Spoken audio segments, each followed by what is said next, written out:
All right, folks.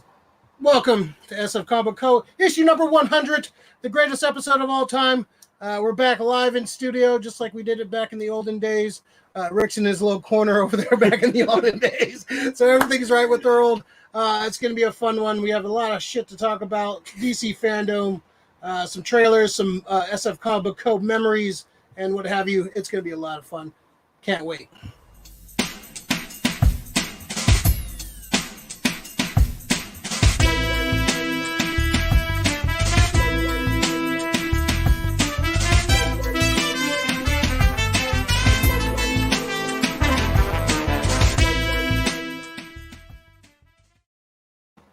All right, folks, welcome to the SF Comic Co. I am Ray Doomzilla, your faithful host. I'm going to adjust my mic on this side because I'm not even sure this mic is working, but we're going to find out.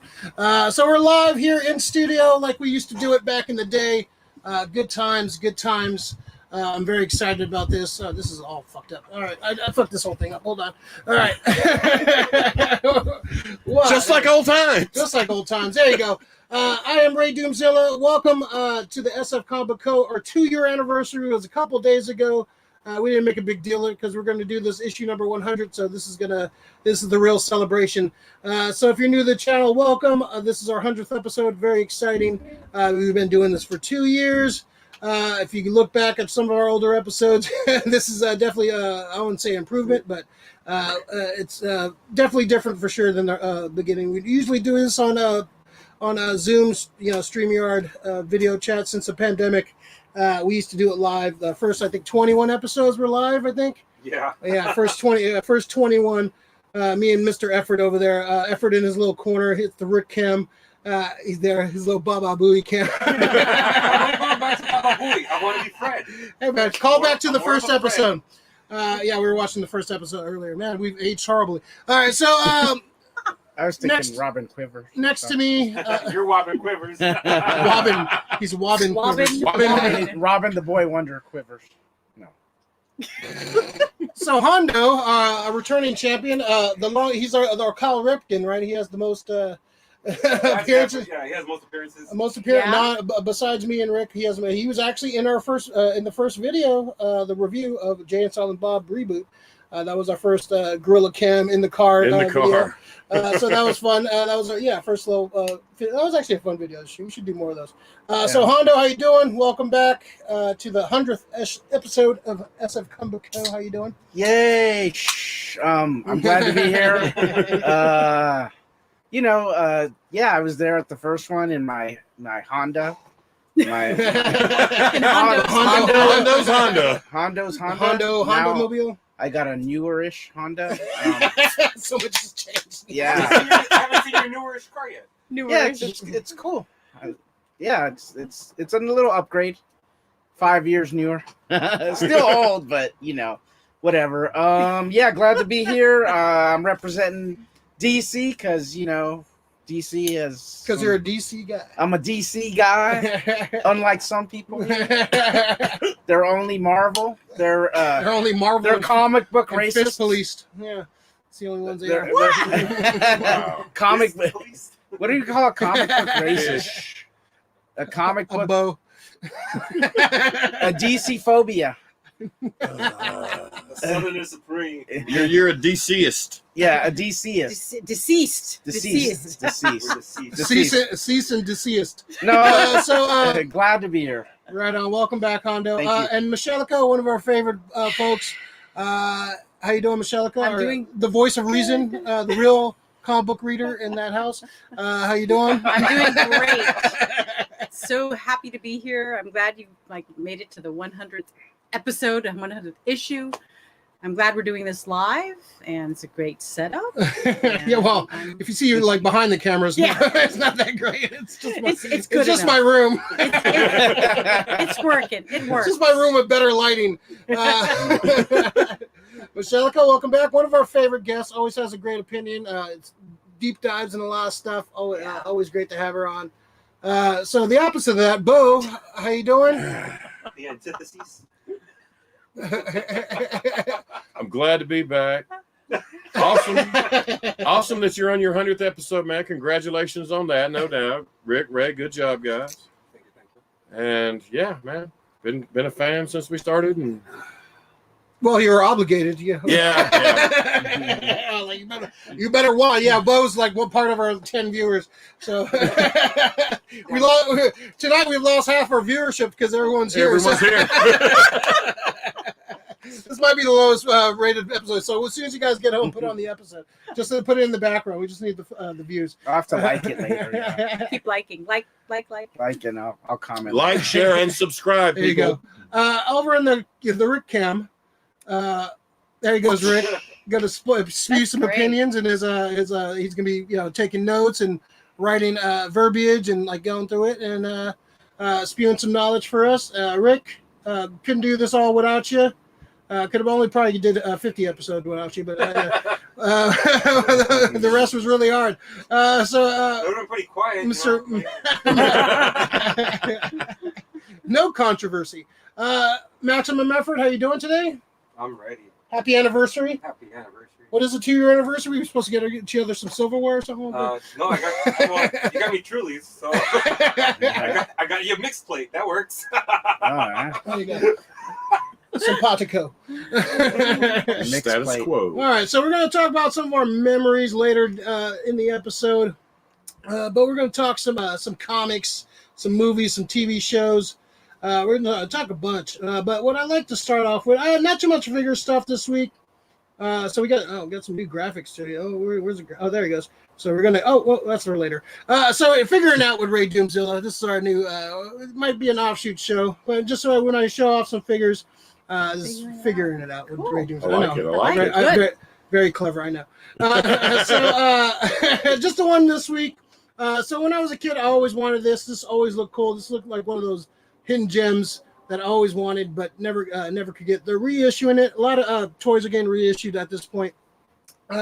Kenner's doing it with their Ecto 1 and the real Ghostbusters stuff, and we're seeing some of the retro, like taking the old molds and coming out with new stuff. So they're doing this one, which I'm pretty excited about. Oh, what? There you go. The Turtles Blimp. Turtle Blimp. Yeah, so this one, this was a holy grail as a kid. I remember seeing this ad in like Sears catalog or whatever, and being super juiced on this. I was so happy when I saw this. So I might get. It's huge. Wow. It's Basically you blow it. It's an inflatable. It's a beach ball. Goddamn near. It's pretty much a beach ball, but it's the Turtle Blimp. It's from the cartoon. I've always wanted this. I always thought this was cool, but I probably won't get it just because it's fucking huge, and I don't have any fucking room for this shit. You can hang it. Hang it. No, it's gonna block out the sun. No, I don't.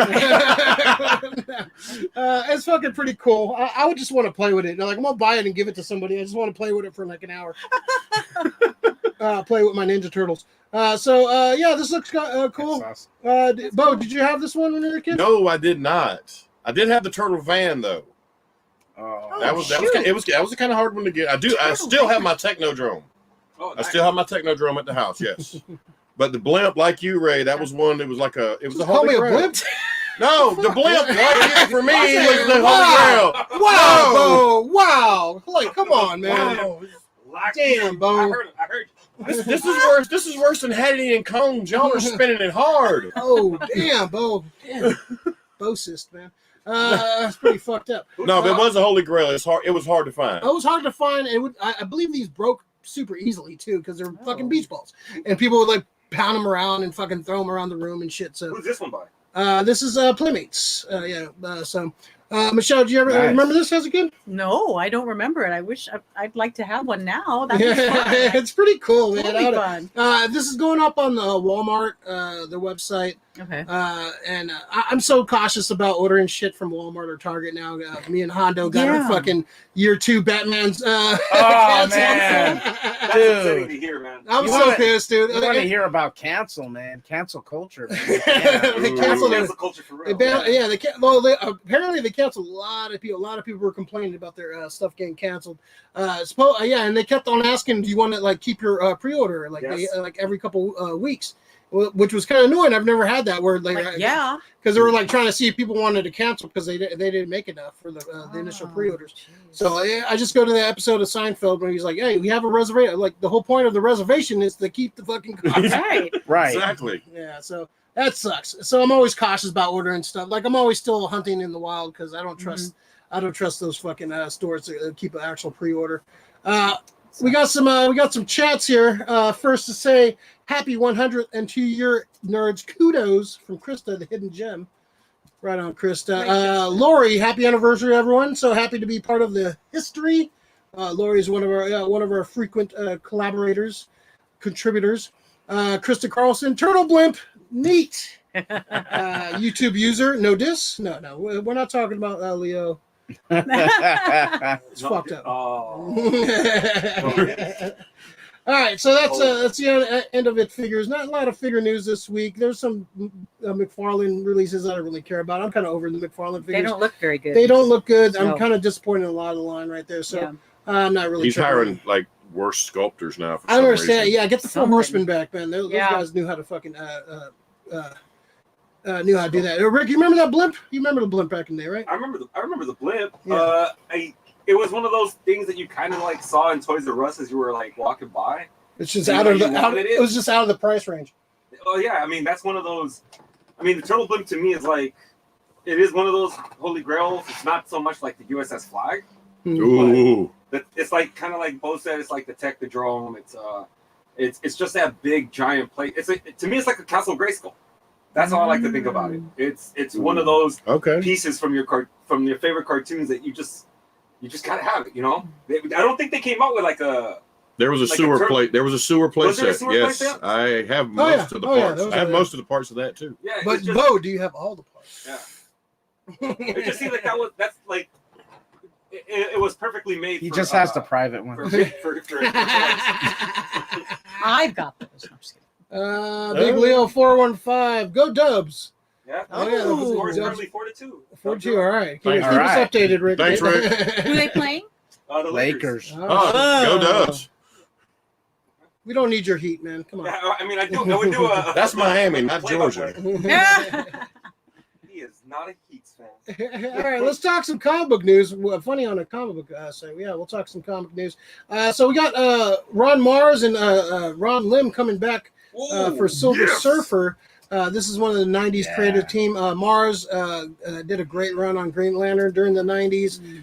And Ron Lim, anytime I think of Silver Surfer, Ron Lim is the guy I think about because he was so crucial in that time. I think he definitely drew the best Silver Surfer out of everyone. The quintessential Silver Surfer, pretty much. So this is coming out. Returns in 2022. I think the last series of Silver Surfer was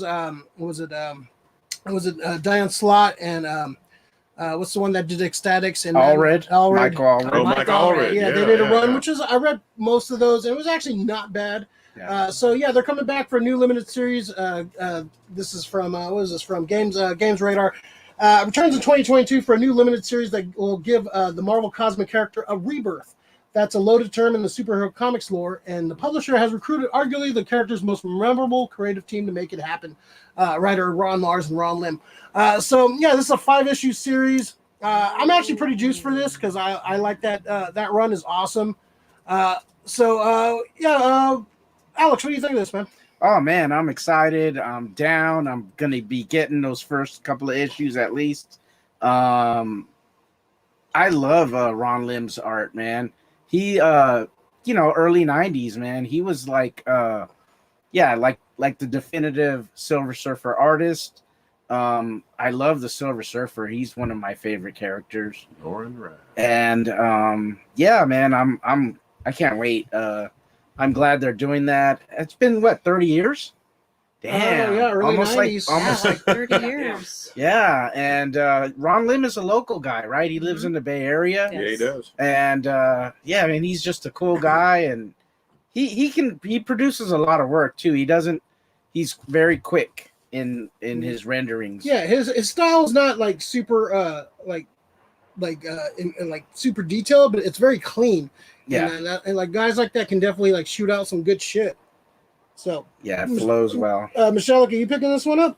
Well, I'd like to. I haven't read any of the Silver Surfer for Marz and Lim, but I read that was like Ron Marz's first story as far as like comic book writing back in 30 years ago. And I do like Ron Lim's art, and I'm just looking at some old Silver Surfer. I mean, he had like his the body lines look really good. They're not they're like you said, they're very clean. Yeah. And they're not over stylized, which I really don't really like. So yeah, I will definitely pick this up, and I'll get the old stuff too. Oh yeah, definitely read that stuff. Like all the stuff. I do. I have the old Burn #1, wasn't it? All the stuff. Burn. Yeah. We're talking. This is the second series going on. I know. Well, this is all the stuff that leads into Infinity Gauntlet too, which is really right. That's the return of Thanos. With Thanos. Yeah. Okay. So that stuff is definitely I was worth. Bring that up because him and George Perez worked together on several of those issues, and that right there was just a great collaboration. The legend George Perez and Ron Lim just knocking it out. Looks good to me. Jorge Perez. Yeah, Uncle George. Uncle George. You can find a lot of those old issues relatively cheap. Okay, good. It's only like the Infinity Gauntlet connected ones, the ones with Thanos that are a little more expensive. True. But Ron's a cool guy, man. If you ever met him at a convention and he'll talk to you. Ron Lim. Yeah. I haven't met Marz yet. Yeah, Ron. He came to a lot of barrier conventions. Oh yeah, I mean he's a really cool dude, and his son is super cool too. His son is back there, drawing and whatnot. I was just supporting dad and and it was cool just to watch him and his son interact about a drawing that his son did. That's cool. Oh yeah, he's a nice guy. He was coaching his son. It was really cool. Yeah. Rick, you remember these issues back in the day, man? What are your thoughts on this? Well, I remember those guys leading into like the Infinity Gauntlet because I started reading the Infinity Gauntlet and then I did the deep dive going backwards. Yeah. So and Ron Marz always stood out.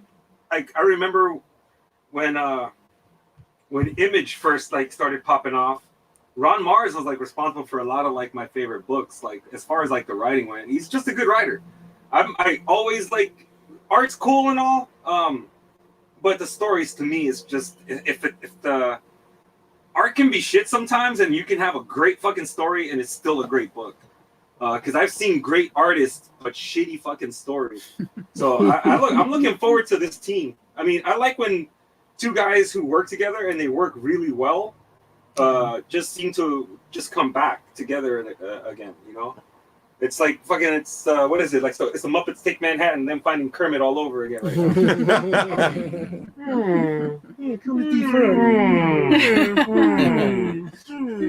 Hey Gil, this is Jill. Oh Gil, I'm Jill. Hey, this is Phil. And Bill. All right. So the Rons have it. The Rons have it. Yeah, I'm Ron really squared. happy that they're it's together again. All right. So if you're new to the channel, please like the channel. Even if you're not new, you're just here. Like the video, helps with the algorithm. Be like the Southerner Supreme right there. Make sure you have your red wine and your rum. That was the one clip I was gonna pull. That was probably my favorite clip. Thank your buddy for that story, man. That shit was great. That was pretty funny. Like and subscribe to the SF Comic Co. Thank you, Sergio. Follow the Instagrams, the Facebooks, Twitters, all that stuff. Follow us. Turn on the notification bell so you know when we jump on here. Usually every Tuesdays at 7 p.m. It's not going to be all fun and live like this, so don't get used to this shit. It's way easier doing it the other way. Oh, man, we'll do this for special occasions. Especially, this is too much, man. This is too much work. This is why we don't do it anymore. For real. Thank God for the fucking... COVID, yeah. We would have still been doing this shit live. Yeah, I was episodes. Yeah. No, that's way easier that way, man. Can you imagine us having to fly Davis out here to do these episodes? Oh, Davis. Totally worth it. I'll fade up on that. Miss you, Davis. Davis is my hidden gem. Lori, favorite Muppet episode, Muppet Show episode. I've gone on record many times. My favorite episode of all time is the Steve Martin one.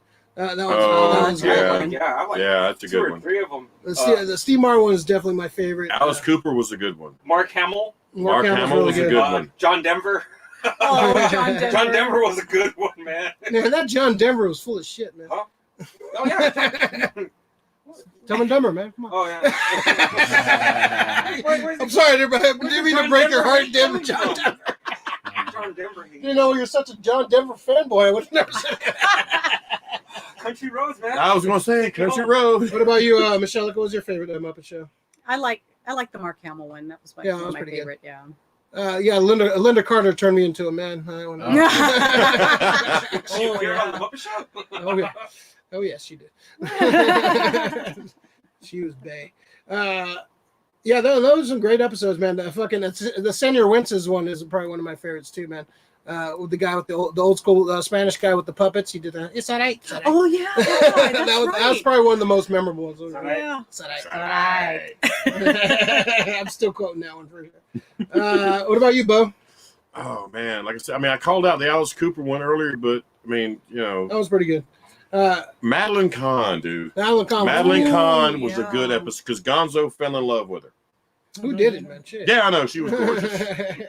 She was gorgeous. That was pretty good. No offense, baby. Oh.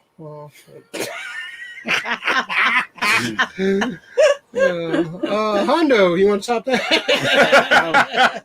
Well, I used to not watch the Muppet Show too much because too cool, weren't you? No, it was on Sunday nights, and I would get the Sunday evening blues. Like Monday back to school after having a cool weekend and stuff, and better way to solve that problem. Yeah, watching Muppet. Yeah, but no, the thing about it is I associated it with the Sunday, next and day, I had the blues, and so yeah. I had to watch the Muppets,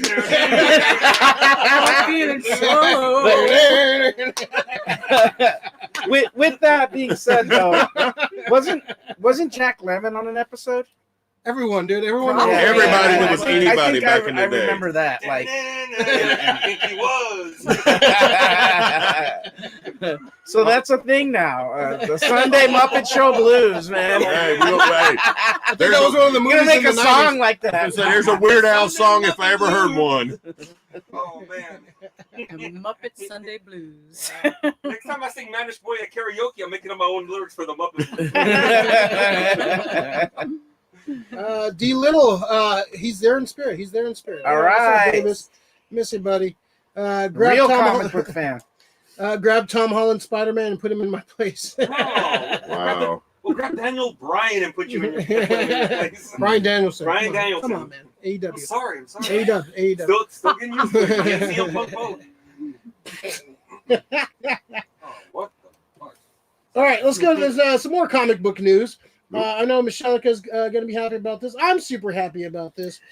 So we got She-Hulk coming back into her proper form. Yes. She is the last few years during Jason Aaron's Avengers run, he decided to pretty much make the character savage, rampaging She-Hulk. Not even She-Hulk. She wanted to go by a Hulk because being called she is demeaning for some reason. I wasn't that's one of the reasons I couldn't get into Jason Aaron. Like Jason Aaron Thor is awesome, and all the other stuff I've read of Jason Aaron has been really good, but the fact that he did that to She-Hulk kind of turned me off to the title, and I just don't want to see She-Hulk like that. She's one of my probably top 12 characters of my roster. I love the character so much. The great run by Byrne. Mm-hmm. Even her Savage She-Hulk run was actually pretty entertaining. I just don't like seeing She-Hulk like that. But she's coming back into her true form. She's going back into the spotlight. This is according to Games Radar again. She's a new ongoing series launching in January with writer Rainbow Rowell and artist Roge Antonio. So this is Marvel's playing this. After several years of a more fuel-rage rage-fueled monstrous incarnation of She-Hulk as part of the roster of the Avengers, Jennifer Walters is regaining some control over her Hulk form, returning to a life of gamma-powered attorney alongside being a superhero. Sorry, I can't read today. So I love this, and I think this is happening basically because the TV show is happening, and the TV show is going to be pulling heavily from the John Byrne run, because why wouldn't you? It's like one of her best runs of all time, and in that it's a fun-loving character. She's very sexual, but in a very powerful woman way. It's not demeaning. And she did like John Byrne did have her doing some demeaning shit, but it was a parody of like all the shit that was going on in the 90s of the bad girl era. So it was kind of poking fun of that shit. He had one issue where she was jumping rope just to like please the readers, and so this is coming out next year. I'm super juiced. Meshellica, you are a huge She-Hulk fan, such as myself. Yes. What do you think of this news coming out? I'm actually very happy, ecstatic.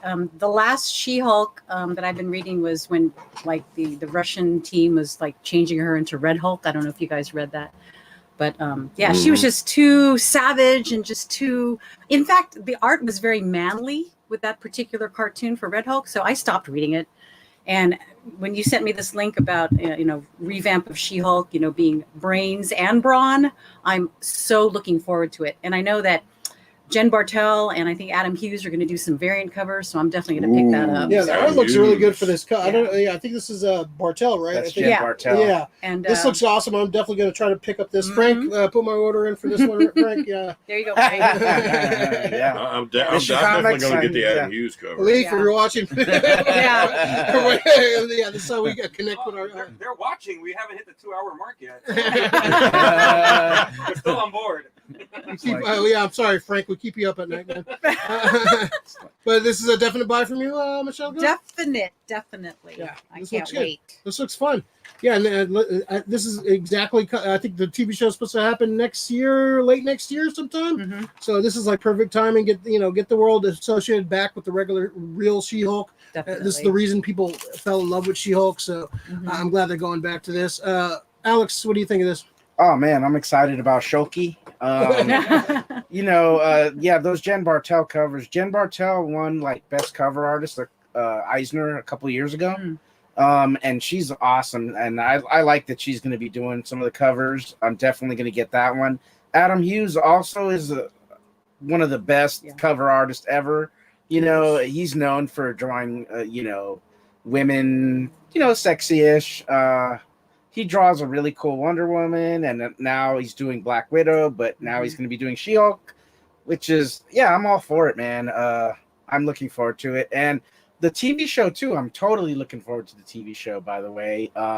And Jamila is going to play Titania. Ooh, she is. That's going to be cool. She's nice on the eyes. Yeah, you ever watch The Good Place? You know her from that. And she's really good on that. That's a great show. That's an underrated show for sure. It's only like 4 seasons, man. Check it out. Okay. Bo? Yes, sir?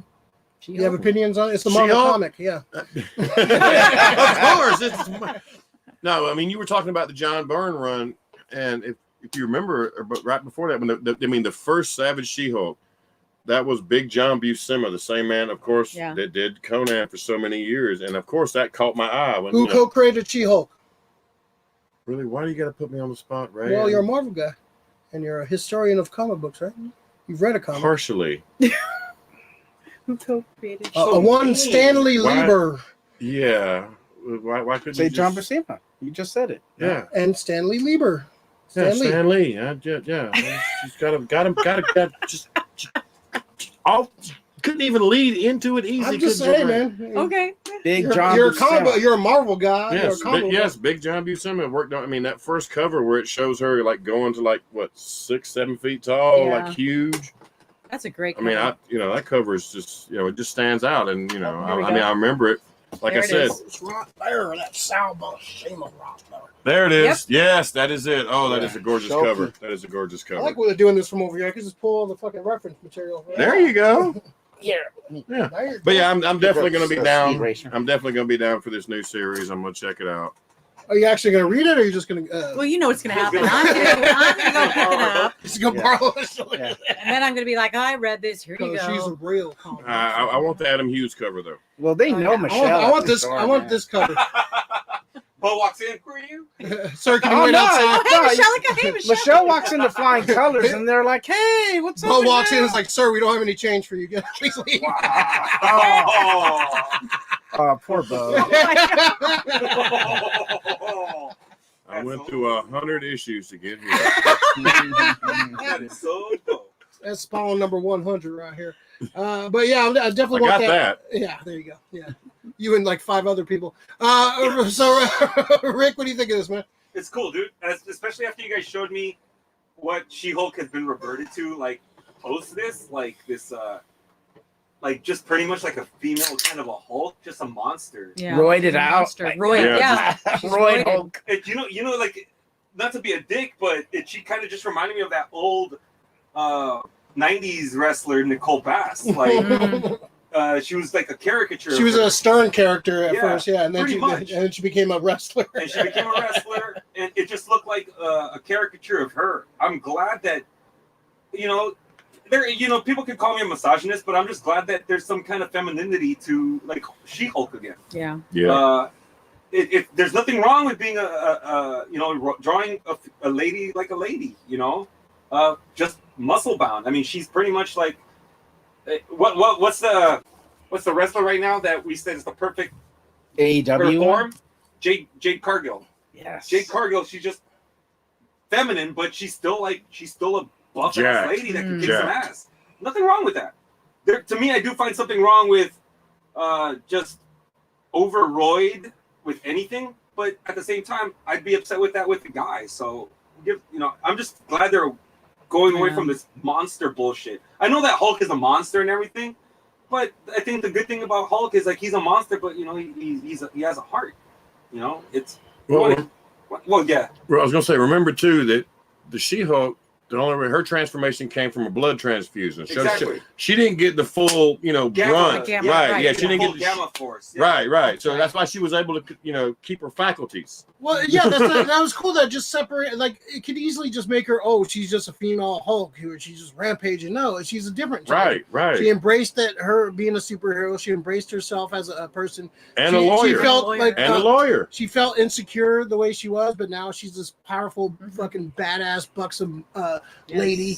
And so I don't know. I think it just took so much away from the character, trying to make her different what she is. Yeah. But I think, I think I like this direction. I can't wait to see the first preview for the TV show. That's the out of all the TV shows, that's the one I'm anticipating the most out of the Marvel side. Yeah. I'm super excited about that, and the fact that they're pulling from the John Byrne run, I'm pretty juiced. So I'm excited about this. So let's talk about this real quick. The History of the World Part 2 has been a sequel. This has been really interesting to see some of the thoughts on a lot of people. A lot of people are super against this. Some people are juiced about this. This is from Joe Blow. Grab your rolling papyrus, a compartment of snuff, and get ready to do the Ethiopian Shim sand dance. Because History of the World Part 2 is happening. Hulu has given a series order to Searchlight Television and 20th Century Television 8-episode variety series, A History of the World Part 2, 40 years after the original release of Mel Brooks' landmark 20th Century Fox film, History of the World Part 1. History of the World Part 1 is one of my favorite Mel Brooks. It's definitely probably my top 3 favorite Mel Brooks. And since I was a kid, seeing that Part 1 on there, where the fuck is Part 2? Yes. So I don't know if that was I think there was intentions to make a sequel to it at some point. But it's funny. It just had that Part 1. It's like Leonard Part 6. Where the fuck is where's the rest of them, man? I'm glad there was the rest of them. The cause. So this has a bunch of people behind it. So of course Mel Brooks is being a writer on it. One of the best comedy writers of all time. Nick Kroll, Wanda Sykes, Nice. Ike Barinholtz. Ike Barinholtz. I know that name. David Stenson and Kevin Salter. So these guys are, History of the World is awesome. This is, what did they say was coming on? Hulu?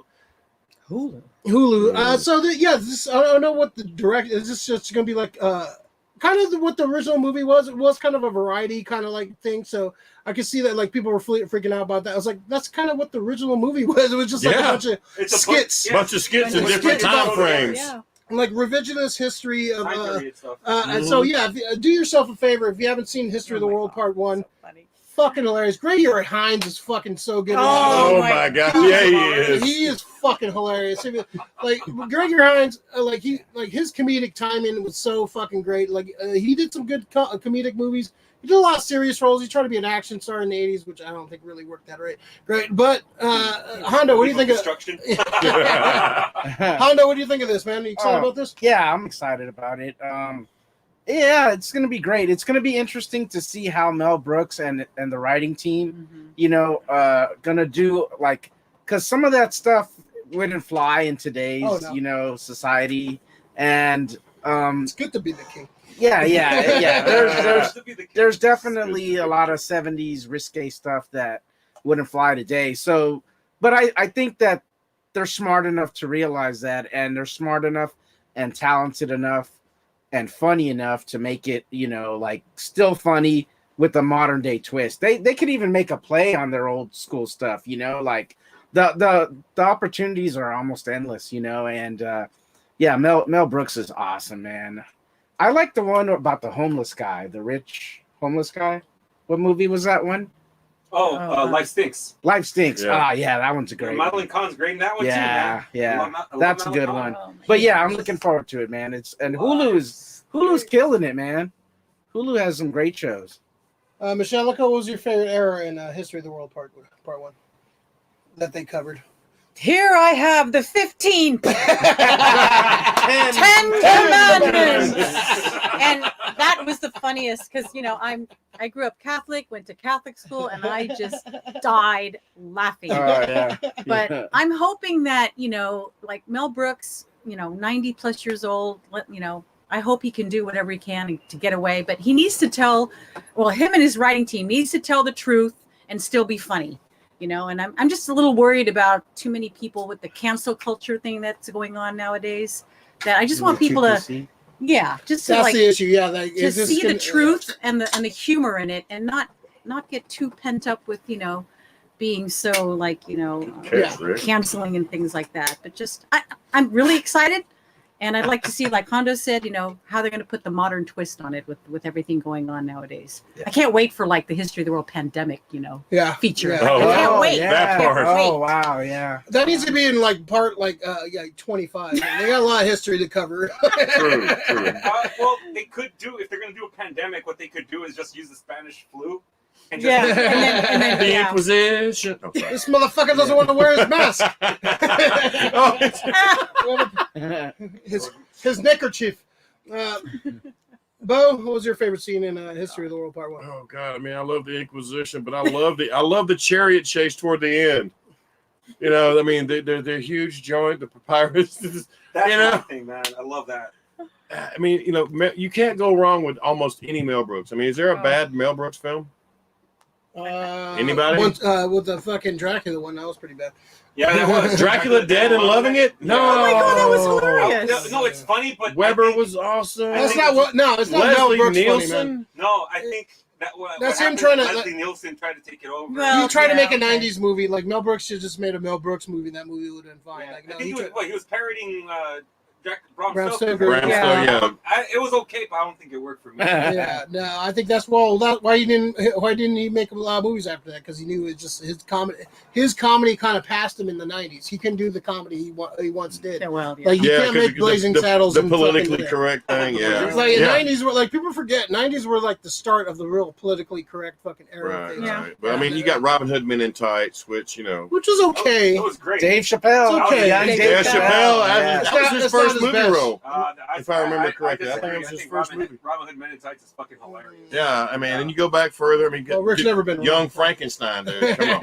Once again, Frau Blucher. yeah, well, Young that's just like your Young opinion, man. Frankenstein. Your opinion sucks, Rick. Rick. My opinion, or is it Rick? Your opinion sucks, or is Rick? What do you think? I think it was your opinion sucks, and now Rick, what's your opinion? Oh, okay, that works. I'm scared. Well, like the only reason I'm scared is he is going to get canceled. I have a feeling he's going to get canceled.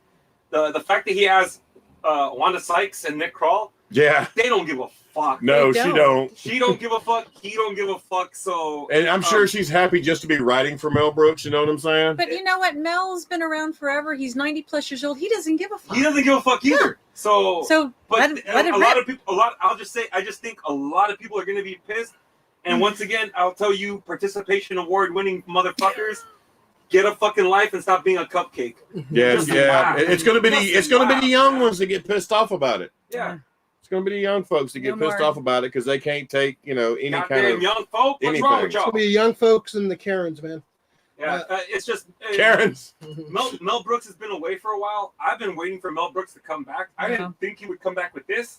But I was Oh my hallelujah. God. I was hoping for the Spaceball Strikes Back. I'm still waiting for Oh, that would be awesome. They should do that. The too. Spaceballs Awakens. Oh yeah, The Spaceballs Awaken. would be great. The Shorts Awakens. The Schwartz Awakens. The Schwartz Awakens, which would be great. But yeah, I'm still waiting for that. I didn't know I needed this, but I'm hoping, like with the Mandal. What is it? What's the other show? Andor series. It's gonna be the show I didn't know I wanted. Yeah. Oh yeah. Yeah. We'll see. We'll see what actually comes. Yeah, we'll see what they do. Hopefully, they push the envelope, and we want to see some comedy. Like comedy should make you fucking feel uncomfortable and fucking make you think about shit you probably shouldn't. You're here. History of the world is part 1 is when I fell in love with Madeline Kahn. Yeah, Madeline Kahn is amazing. I love Madeline Kahn. She's an all-timer right there. Yep. I mean, I love Madeline Kahn. I've been experienced. You know, I knew her through a lot of Mel Brooks movies. Oh yeah. But I don't think I fell in love with her until I saw Clue. Oh, my Rick. gosh. Yeah. Once I saw Clue and she was Mrs. White, Flames on Flames. the side of my face. Flames. Flames. Yeah, that's just I fucking fell in love with Madeline Kahn there, man. Yep. Flies are where men are most vulnerable. Krista, it'll be interesting to see how they pull this one off. I'm curious. I'm hoping. Gregory Hines, talented man, gone too soon. What did Gregory Hines die of again? Was it cancer? I have no idea. I'm thinking yeah, it was. I know he did. What is it? Was it White Knights? Yes, White with Knight. Baryshnikov, right? And then him and Billy Crystal. Running Scared. Running Scared. I love that movie. No, the best part of the movie is the music video with Michael McDonald. Yeah. That's the best part of that. Yeah. No, yes, no, yes, no. I still think, Gregory Hines rolling Panama Red. That's so funny. Oh, Brooks writes intelligent stuff that most of the time goes over people's heads. Yeah, he's one of the greats. Dude, man. well, I mean, it all goes over people's heads these days, so it doesn't make a difference. Yeah, I mean, Mel Brooks wrote a musical about Hitler. Yeah, Springtime for Hitler. Yeah, you definitely can't get that shit, over today, man. That's definitely like. You just say anything. That offends people. Well, no, you could get it over, but it's just not going to be with certain people. Yeah. The people who are like, the Holocaust is fake, they're going to be like, I don't like this movie. It spoke to me. Marjorie Taylor Greene said, it's a power tour de force.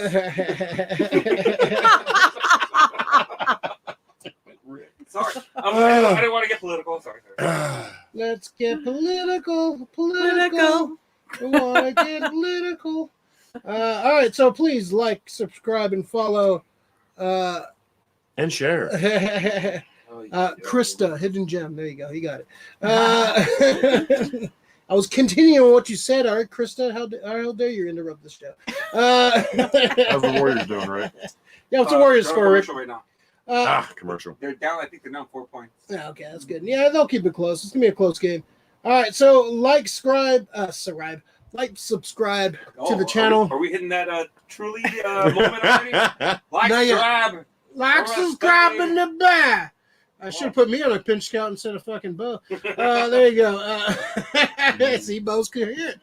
See, that's because you put on a pitch count, so you can actually hear what he's saying. All right. Love you too, Ray. I love pitch count. Hey man, you pitching. You see so many games, you learn when to take your pitcher out. Wait for your pitch. Wait for your pitch. Give me the whitey.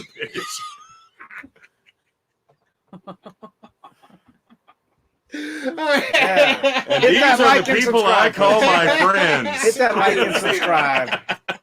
Tell your friends about the show. I'd like to tell all your friends about me. So speaking of that, let's talk about the DC Fandome coming up, because I'm a DC guy. I'm glad we have Beau on here, the DC expert. We'll get some of your opinions. So we had a lot of stuff revealed. Did I put that in here? Maybe I forgot to put it in. We had some concept art for Blue Beetle. Did you see this one, Rick? Yes, I did. Yeah. Damn it! I thought I put it in. What'd you think of the concept art? A little bit reminded me, not to go jumping too much further into what we're going to talk to later, but the Flash suit that we saw in the trailer, it kind of reminded me of that. A little bit, a lot of lighting with it. Kind of Spider-Man-ish too. Yeah. It's fine because the thing is, it is very the suit itself is very Spider-Man-ish when it comes to this incarnation of Blue Beetle. Like I said, it's similar to the Guyver, where it's a unit that kind of like adheres to his body and like morphs with him. So in a way, he is kind of like Venom, because it's a symbiotic relationship with the armor. But the armor I think it looks sick. Yeah, it looks cool, but the fact that shoes. The fact that it's on HBO Max, direct to HBO Max, which just kind of scares me with that kind of stuff. Like how much money they're going to spend on that. I'm holding out hope in thinking that after seeing what this guy can do with it, that maybe they might release it. I'm holding out for hope. Yeah, maybe if they see the fucking dailies, like, oh, this is yeah, we need to do a lot better than we think. Which I get. They want content. They want the Batgirl's going to be released on there and some other stuff. But well, I mean, they got to push it too because I mean, look, they're going up against like Netflix with the new Witcher season fixing to drop. So I mean, they got to have some kind of production value. Warner Brothers has a lot of money, so they'll definitely be spending on that. So all right, let's talk about some of these trailers. So we got Black Adam. Yeah. Black Adam coming out. Of course, Dwayne The Rock Johnson. Black Adam, an awesome character from the comics. Very cool backstory. If you read the limited series he did back in the day, it's very brutal. Very like his backstory is very interesting and very. There's a lot of layers to the character. He had a great run on Justice Society when he kind of joined up with them. I think hearing what they're doing with this, I'm thinking they're going to pull from some of that stuff. The James Robinson, Jeff Johns run of Justice Society. Check that out if you haven't. I'm a big JSA guy, so that's fun to see. So my biggest fear with this movie I've always had is the casting of Dwayne The Rock Johnson. Because every movie he's in, he plays Dwayne The Rock Johnson, and very wink and a nod, like, "Oh, I'm Dwayne, I'm The Rock, and I'm in the movie." Like, I don't want to see that. This character has a lot of depth to it, and so I'm kind of worried that it's going to be the Dwayne show. But the trailer looks cool. Looks very dark. There's some brooding elements. I'm hoping they go embrace the darkness and don't try to go goofy with The Rock. But we'll see. Meshellica, what do you think of this trailer? Oh my gosh, that was a great trailer. And like you said, I hope that there's not too much of Dwayne, Johnson in here with his, the way that he moves his eyebrows and things like that. All his mannerisms. Oh, sorry. Like when he moves his eyebrows or does all his, the Rock stuff. I like the fact. This is all spoilers now. We can talk about this. Yeah. Okay. Spoilers. Spoilers. No, I mean, I like the fact that, it's very dark. And I don't know much about Black Adam, but I did read a little bit about his story. He is so powerful. Yeah. Strong and he can go up against Superman. Oh yeah. I had no idea. Well, anybody that has magic can go up against it because that's one of his weaknesses is magic. Right. So Captain Marvel, Shazam should be able to kick his ass. Right. But writers they got to suck Superman's D and they got to make him so powerful. But yeah, he should. I'm really excited. That was probably my favorite trailer from the DC Fandome that I watched, and it wasn't even that much, but just to see the power that Black Adam had when he was awakened, right? From whoever that lady is. I don't know too much about it, but when she pretty much brought him out of wherever he was, it just looks really good. So I'm excited. Right on. Bo, what do you think of this, man? Has a DC guy. I know. Well, I mean, I grew up watching the Shazam and ISIS Power Hour. Don't know if y'all remember that. Let's go around the country in a van and solve crimes. Yeah, exactly. That Billy Batson kind of has my hairstyle. If I have my hair down. Yes, he does. It's kind of fucked up when Billy Batson looks older than Shazam. So I know. True. But I mean, and that's going to be what it comes down to. I mean, Rock's going to do this movie, and eventually they're going to cross with Shazam, because Adam and Shazam, they're going to have to fight. They're going to have to. Yeah, that's part of the lore. So The Rock looks like he put on some beef. Yeah, a little more than he did when he played Hercules. Looks like he got a little bit bigger. I'm impressed about that. But like you said, Ray, and like you said, Michelle, it's like, dude, don't give me the eyebrow raise. Yeah. You're not The Rock. You're Black Adam. I don't care. Like, he doesn't need to be buff though. Like Black Adam is not fucking super yoked out. He's not fucking He-Man. He's he has he's not even the bigger than fucking than Shazam. Like he shouldn't be bigger than Shazam in the comic anyway. I agree with that. But he's still muscular though. He's very muscular, but I don't think he's not muscular to the point where he's super imposing. He's just a muscular guy. Yeah, he's not fucking So we're talking like an Olympic weightlifter, not I would not even that. No, you know who I would see is body style when he's like ripped. Think of a guy like Idris Elba. like his body style. Okay. His body style is perfect for like. It's not super top heavy where it's like if you push him too much, he's just gonna fucking topple over like a weevil. Like Captain Marvel was a barrel chested like big I agree with guy. Like you should reverse fucking Zachary Levi and fucking and him as far as body. But I did respect that Zachary Levi put his ass in the gym and got some size for his character. I like how he bullshitted too. Like, oh, this is all me. Like the beginning, like, no, it's a suit. It's a suit. Like, he tried to lie in the beginning. He did bulk up though for this.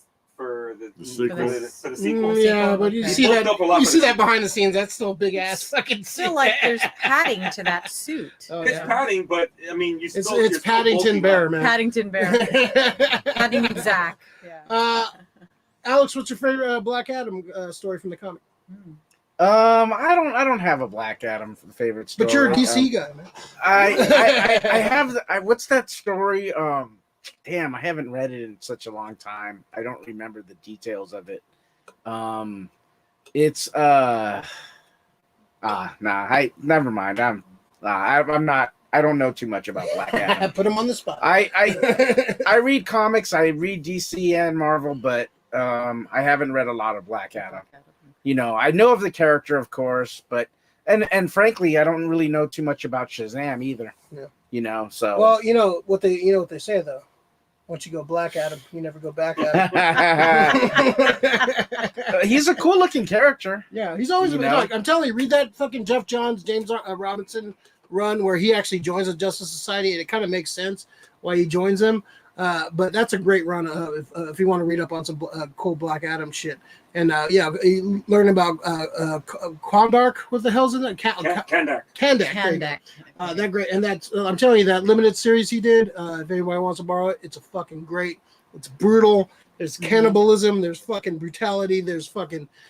There's it's all kinds of crazy shit. I'll borrow that tonight. I want to read that. DC After Dark, man. So I have a question though before we move on. But the JSA, right, with Dr. Fate. And then Sandman, Adam Smasher. Is Sandman going to be in this movie? I think I saw Adam Smasher is going to be. Adam Smasher, Cyclone, and Hawkman. Yeah, Cyclone and Hodge is going to be Hawkman. So I don't know too much about JSA. Hodge? Yeah, from Leverage. Aldous Hodge. Oh yeah, I think he's going to be great. He was going to be good. MC Ren in dude, Leverage. Straight Outta Compton. Yeah. Leverage. Oh shoot. Okay. But when I saw the trailer and I saw JSA, Dr. Fate, Cyclone, and Adam Smasher, and I'm thinking, how are they going to fight Black Adam? I think, are they going to try and like bring him into the JSA? Is that that's what I think. I think he's a member of it. Okay. I think it's going to start off where they're like, oh, let's recruit this guy, and then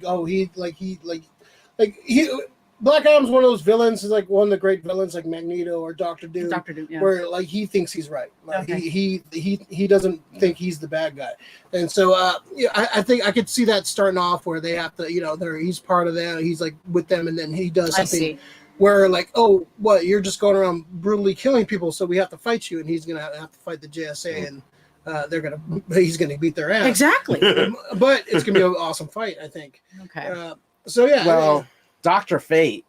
Dr. Fate can hold his own. Okay. That's pretty much Doctor Strange. He's the like helmet of Strange. Nabu. Okay. I actually prefer Dr. Fate over Doctor Strange. And I He love. looks a lot cooler. If I had to pick a mystic out of like the realms, I would probably take Dr. Fate. Okay. After, Dr. Fate's cool, man. Yeah. And I'm glad that Pierce Brosnan is going to be. Oh yeah, he's Dr. Fate. He's Dr. Fate, man. Yeah. Wow. So now all of a sudden, Dr. It's Fate got is some weight in suave. it. It's got some weight in it, like. I just wonder if it's going to be when we hear the voice of like Dr. Fate. Is it going to be Dr. Fate? Is it going to be Pierce Brosnan, or is it going to be the helmet of Nabu that has? No, you're gonna have Pierce Brosnan doing that. You don't hire great voice. You don't hire Pierce Brosnan to. He's not David Prowse. You're not gonna fucking hire him. You're not gonna hire him just for his body. You hire him for that voice, though. That he has a very distinguished voice. Yeah, you're never like, oh, you don't hear David Prowse. Yeah, you don't hear David Prowse for like 5 seconds and be like, oh, hey, we need to get a black guy to fucking do his voice. No, you don't fucking do it. All right, so now Bo's leaving. This is the part of the show we start giving Bo. Well, it's DC, so he's got to go. He can only take so much DC DC talk. stands for damn comics. So, Rick, you excited about this? Dude, this is probably the one I'm most excited about because I know you asked Alex, and he doesn't really know too much, but I actually don't know who much. Well, you didn't read. Did you read 52, Alex? No. See, so in 52, I think it really humanizes a lot of Black Adam. He starts the Black family. Okay. Isis. He takes a wife. Her brother is Osiris, so he actually shares his power. Just like how Billy Shazam. Yeah, how Shazam does. Yeah, with But he has two people that he's sharing his power with. Unfortunately, Isis gets killed, and Osiris gets eaten by an alligator named Sobek. Sobek's fucking cold. But I'm hoping that they're using some of that. Black Adam's like a very tragic character, man. He's actually well-intentioned. He's just very misguided. It's the whole thing about, and it's the term when it comes to Black Adam, that absolute power corrupts. Absolutely. Yes. He's just so overpowered. He's really fucking overpowered. He's super fucking strong. People don't really, I don't think people really realize in like DC when it comes to like how strong certain magic users are, Black Adam is probably one of the top. The only thing that gets him like beaten so many times is his hubris. He's narrow-minded. He's so concentrated on that one goal that he doesn't see anything else. It's like a lot of those villains, man. Like Magneto can easily control the fucking world and destroy the world, but his hubris fucking takes over. Exactly. Like Dr. Doom, same thing. Like Magneto, same thing. Yeah. Sorry, I hit the light. It's the first thing I said, Rick. Yeah. But I'm glad you're paying attention. I'm hoping that they do, because I want to see what's gonna. The thing for me, what causes his fall? That's gonna be it in this movie, because I think they're gonna start off. He's gonna be well intentioned. They're gonna see JSA is gonna see a real powerful guy that they're gonna want to add, and they might add him. But something Something's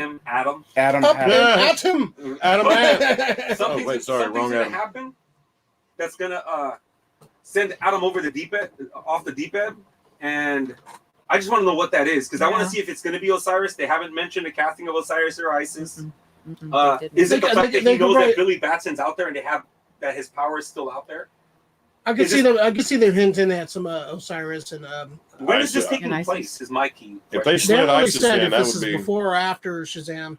Yeah, because if it's that's right. Because the JSA, I kind of always figured it was like they're a 1950s, 1940s group, and the thing is, when did they start doing excavations in Egypt? Late 1800s, early 1900s. Yeah. So, are we going to be seeing early 1900s? A time period similar to maybe like Wonder Woman. Wonder Woman, yeah. Well, Wonder Woman like explored World War I. I could see this. But that's still 1900s. Yeah, we could do World War II during this time because it would make sense for the JSA. Yeah. So I'm hoping it is a period piece. If it's not, it's not a big issue. But I'm hoping that it's some kind of period piece. I would love to see I love costume. I love costume. I love cosplay. I like costuming. The only fear I have for this movie is Dwayne. That's like as long as Dwayne's not playing Dwayne, I'm okay with this. I can actually. I'm not excited. I agree with you on that. He did it once. I want to see. It was a long time ago. This trailer was fine, but I didn't see Shazam talk. Black Adam talk. No. I didn't see him interact with anybody. That's what I want to see. Oh, he interacted with somebody. I want to see him. He I want to see him communicate He with sure somebody, did. not fucking pull a Rick on the subway. What that mean? Rick on a shoplifter. What's the score, Rick? 34. I think 32, 34. Okay. Cool. All right. So some more DC fandom stuff. Let's talk about. We saw some. They showed some hints. They showed the new Flash TV show. His new costume. Oh, the boots. The boots. Yeah. I actually think the costume looks pretty good. Blah blah. I tuned out of that show so many years ago. Oh, I tried watching when Impulse came on this last season. I was like, I watched like 5 minutes. I was like, oh no, like Impulse shouldn't have a 5 o'clock shadow, man. But the costume looks good. I like the costume. Why can't he be like fucking? Why can't Impulse be like a kid? 15? A kid. Yeah. That's my question. Why can't he be 15? He's older than Barry. I don't get it. So let's see. Let's go through some of these other trailers. Peacemaker. Let's talk about Peacemaker. Let's watch that. This looks a lot of fun. We got to see Vigilante pop up, the George Perez, Marv Wolfman Vigilante. That's awesome to see that. John Cena, of course. This looks like it's going to be a prequel sequel to Suicide Squad. If you didn't see the new Suicide Squad movie, John Cena was definitely one of the highlights. He was definitely very funny, very pretty hilarious. Peacemaker. Peacemaker was kind of a throwaway character in the comics. Like he wasn't, not really a big deal. I remember seeing him. He just looked goofy. He always had a goofy looking costume. No one ever took him seriously. No one ever took him seriously, just like Beau. Pretty fun trailer. This is going to be on HBO Max. I think it's 6 episodes or so. I think James Gunn is actually producing this. Meshellica, you got some good notes? I know. I was trying to figure. I think it might be an eight episode. Is it 8 episodes? Awesome. Yeah, and this looks like it's gonna run in hard R, like kind of like what Suicide Squad was. So that's it's on HBO. It's not TV. It's HBO. It's HBO. But even though still, like some of their properties, they don't want to push the envelope. But this one looks like it pushes the envelope. So Meshellica, what do you think of this? I think it's going to be fun. I was really interested in seeing Peacemaker's father. What's his name again? Robert Patrick. Yeah. Because I like his hairstyle. I know it was a trip. Like, did he just wake up or something? But but the way that he talks to him, he's like, called him a Nancy boy. What are you doing? Murdering so he has daddy Nancy issues. That makes sense. That right there makes that character make a whole lot more sense. Exactly. When you look back at Suicide Squad, the way that he acts, and then but I'm really looking forward to that eagle. He's hugging me. He's hugging me. Take a picture. I love these hanging out the window like a dog when they're driving down the street. And Vigilante looks like the comic relief type person, but so I'm looking forward to this. I didn't think I would at first, and then I watched the trailer and it looks like it's going to be fun, so I'm for it. Yeah. I'm all for it. Yeah. Beau, did you see the new Suicide Squad movie? Yes, I did. Yeah. What do you think of that? Polka Dot Man's my hero. he was my hero from the get go. I even say, Beau, if they make a hot toy of Polka Dot Man, that's one of the ones I would buy. Yeah. Of that movie. I love Polka Dot Man. He was great in that. Well, hot toy worthy, but all right. No. He's just a guy who fucking he's to me. He steals every show just by being so understated. You just like him because he dressed up his cat as Polka Dot Man. That's the only reason. And that actor, let's not forget that actor. I cannot remember his name to save my life. I feel so bad. David Malchian. Right. He's such a good actor. He was everything. He was in Nolan's Batman. Everything, yeah. Dude, he was an amazing in Ant-Man. Yeah. I loved his characters. He was in it. Back it on.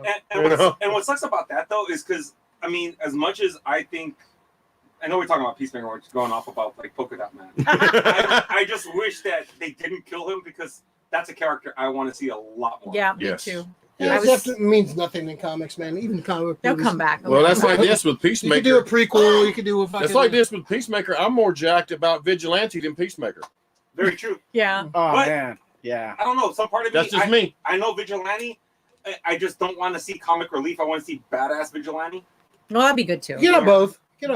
Yeah. True. I do want a badass Vigilante though, even if he's comic relief. But I want a badass. Hondo, what do you think of this, man? I was so happy to see Vigilante because Vigilante. The new Vigilante.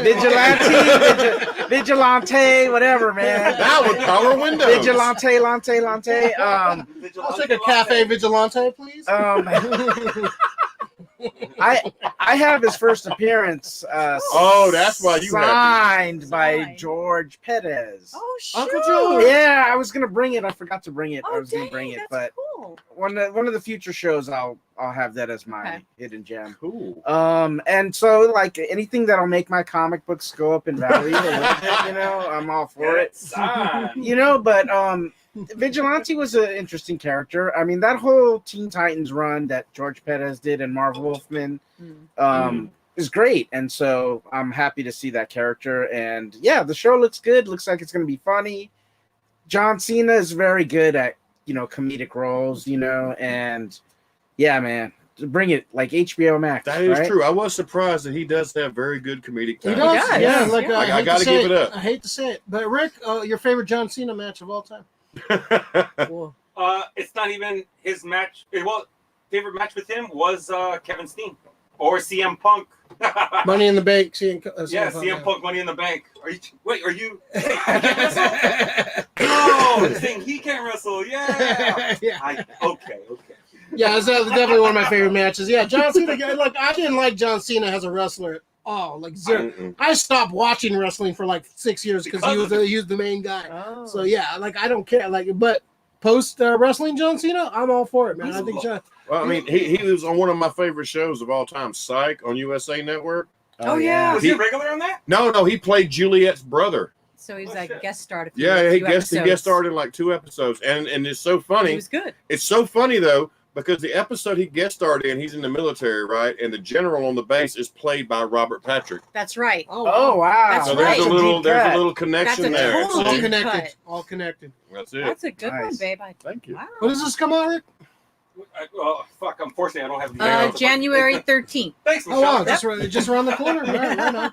January 13th. Yep. For Peacemaker. For Peacemaker, That's HBO fucking Max. Great. Nice. Should be good. I'm Should be really good. juiced for just because of the fucking eagle. Yeah. Yeah.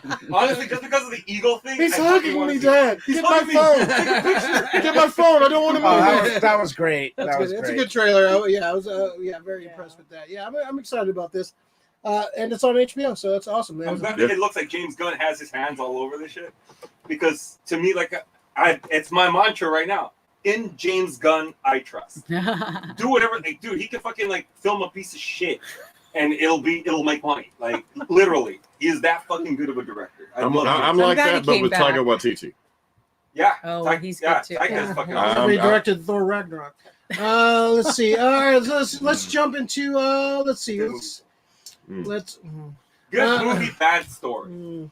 Let's talk about. Let's see. We'll close with the Flash because I'll be positive with the Flash.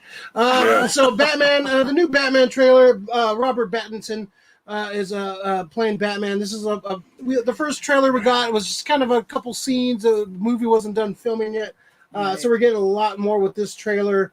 I don't like Pattinson. I still don't like Pattinson. I've seen some movies with him. I don't like his look. I don't like his look as Bruce Wayne. I don't like the bat suit. The bat suit does not look good to me. The action looks fun, good. It looks like Arkham. I like, the costume does look good. I like the Batmobile. The Batmobile looks great. I like Selena Kyle. She looks great. Some of the others, the aesthetics of the trailer looks good. Matt Reeves is a great director, so the action, the aesthetics are going to be really good. But seeing every time I see Pattinson on screen as Batman, it takes me the fuck out of it. I don't see it. Like I was gonna like hold back my criticism of him until I actually seen him in the movie. I've seen a couple movies with him. I'm not excited about this portrayal of Batman, but the movie as a whole looks good. I think I'm glad they're going kind of like the Riddler, Dark Knight, Dark City kind of vibe to it. If you ever read that story, read that story. It's a very fucked up Riddler story where Riddler is pretty much like a serial killer. Hondo knows about that one. You want to see serial killer? You want to see at one point Riddler sticks a fucking ping pong ball inside a baby's throat and Batman has to cut it out. So that's a weird fucking comic to read when you're like 10 years. Yeah, when you're 10 years old reading a comic book, it's like, what the fuck is And who wrote that story? Was it Magnolia drew it, right? Magnolia drew the covers. Magnolia. No, my goodness. It might be who the fuck wrote it. It's a fucked up story. Kieran Dwyer. It's like really like one of those hidden gems. It's dark for sure. But we got Zoe Kravitz as Selena Kyle. I think she's gonna be the standout of this movie. She looks badass as Selena Kyle. She looks fucking really cool. Jeffrey Wright has James Gordon. Looks great. Andy Serkis looks great as Pennyworth. Another issue with this trailer is fucking Colin Farrell's Oswald Cobblepot being the fucking extra from Sopranos season 2. That takes me super out of the movie. I don't understand why you're gonna make Penguin this. Like, come on, man. Like, there's so many ways you could go with the Penguin. You're just gonna turn him into a Goomba. Hey, this guy, hey, Batman over here. Hey, Batman. Hey. And that's what he sounds That's like. what it is. A Goomba. Yeah, that takes me the fuck out of it. So I'm very indifferent with this trailer. I will watch it. I like I said, there's some stuff I really like, some stuff I'm not juiced about, and Pattinson's the main thing I'm not juiced about. His portrayal of Bruce Wayne, Batman, is not getting me excited. But other people are excited about that, which is fine. But Meshellica, what'd you think of this? Can I just say ditto to everything that you said? The only thing that the only thing I'm probably more interested in is the story. I want to understand the story that is going to be portrayed. I can't look at Pattinson, the way that I looked at other Batman. I just can't. His chin isn't even right. It's like you have to have the right chin for Batman. He's not supposed to have a soft chin. Right? No. That's the point. He's supposed to have a fucking Kevin Conroy. I'm more interested in the Riddler, that one actor that you guys mentioned. Paul Dano? Paul Dano. Yeah, I want to see him. Oh yeah. And Selena Kyle, Zoe Kravitz, she looks really good. Yeah, she looks great. And then I as far as cinematography and the action, that's probably more in what I'm more interested in. But I can't really look at Pattinson, like I do the other, like all the other Batman, actors. But I'll give it a chance just for the story. I like it when it's dark. I like dark Batman. So, the less that I see of Pattinson's face is the better. You know what I mean? But I do like the Batmobile. So I'm really like that. But yeah, I'm kind of like in the same vein as you all, with Pattinson. See, it's the only merch I've bought from the show. But you got it already. Oh yeah, it looks good. That's sick. That is good. Yeah. Muscle car, straight up muscle car, man. Looks like it's based off of a Corvette and a Charger mix. Yeah, it looks good. You know why? Because he's a car guy. Looks Hondo, good, as a resident Batman fan, not Rick, of course. He's more of a Nightwing fan. Hondo, what do you think is? I think it's gonna be good, and I'll tell you why. Because I like the fact that it looks like a dark, like a David Fincher type of film. Okay. I like that aspect that it's all dark, and you don't really see like too much, like light. It's just dark, and I kind of want my Batman to be like that. And it looked cool, like when the SWAT team is storming in on the Riddler. That looked cool. That little part. The Batmobile looked cool. And okay, I hear what you guys are saying about Pattinson, but like honestly, I don't think like in most Batman movies, like Batman wasn't like the is the movie as a whole that made it great. It wasn't like Batman where, like you said, holy shit, his performance was magnificent, like he nailed it. Like, I mean, I don't think so, like Batman is kind of, he's great, but part of his greatness is his supporting cast, his villains, his cast of characters. And it looks like it's going to have good action. Looks like it's going to be dark. Looks like, I don't know. I'm optimistic about it. I am. I think it's going to be good. I mean, if Pattinson doesn't, I think you want it to be good. I do want it to be good, but like when I watched the trailer, I thought it looked cool to me. I was like, this looks fine, like, and Pattinson, yeah, he's a little bit brooding, but like, I mean, Christian Bale wasn't a great Batman. He was good as Bruce Wayne, but as Batman, swear to me, it was just like, yeah, and Michael Keaton, you want to get nuts? Let's get nuts, like, it's cool, but it wasn't like, oh man, I need Batman, like, so. That's why Affleck was the best Batman. I agree with that. He's the best Bruce Wayne. He was the best Batman. Actually, now that we've been talking about these actors, I think so. Sure as hell wasn't Clooney. Oh gosh. Val. If they did Clooney, Val tried. If they did Clooney now, it'd be a better Batman. But he did Clooney in his like weird, awkward. I'm put my head down in that fucking phase where he didn't really gain his confidence as an actor yet. That's where they fucked up. But I think if they did Clooney like 10 years after that, I think it would have been a good Batman. Mm. So, Bo, what do you think of this, man?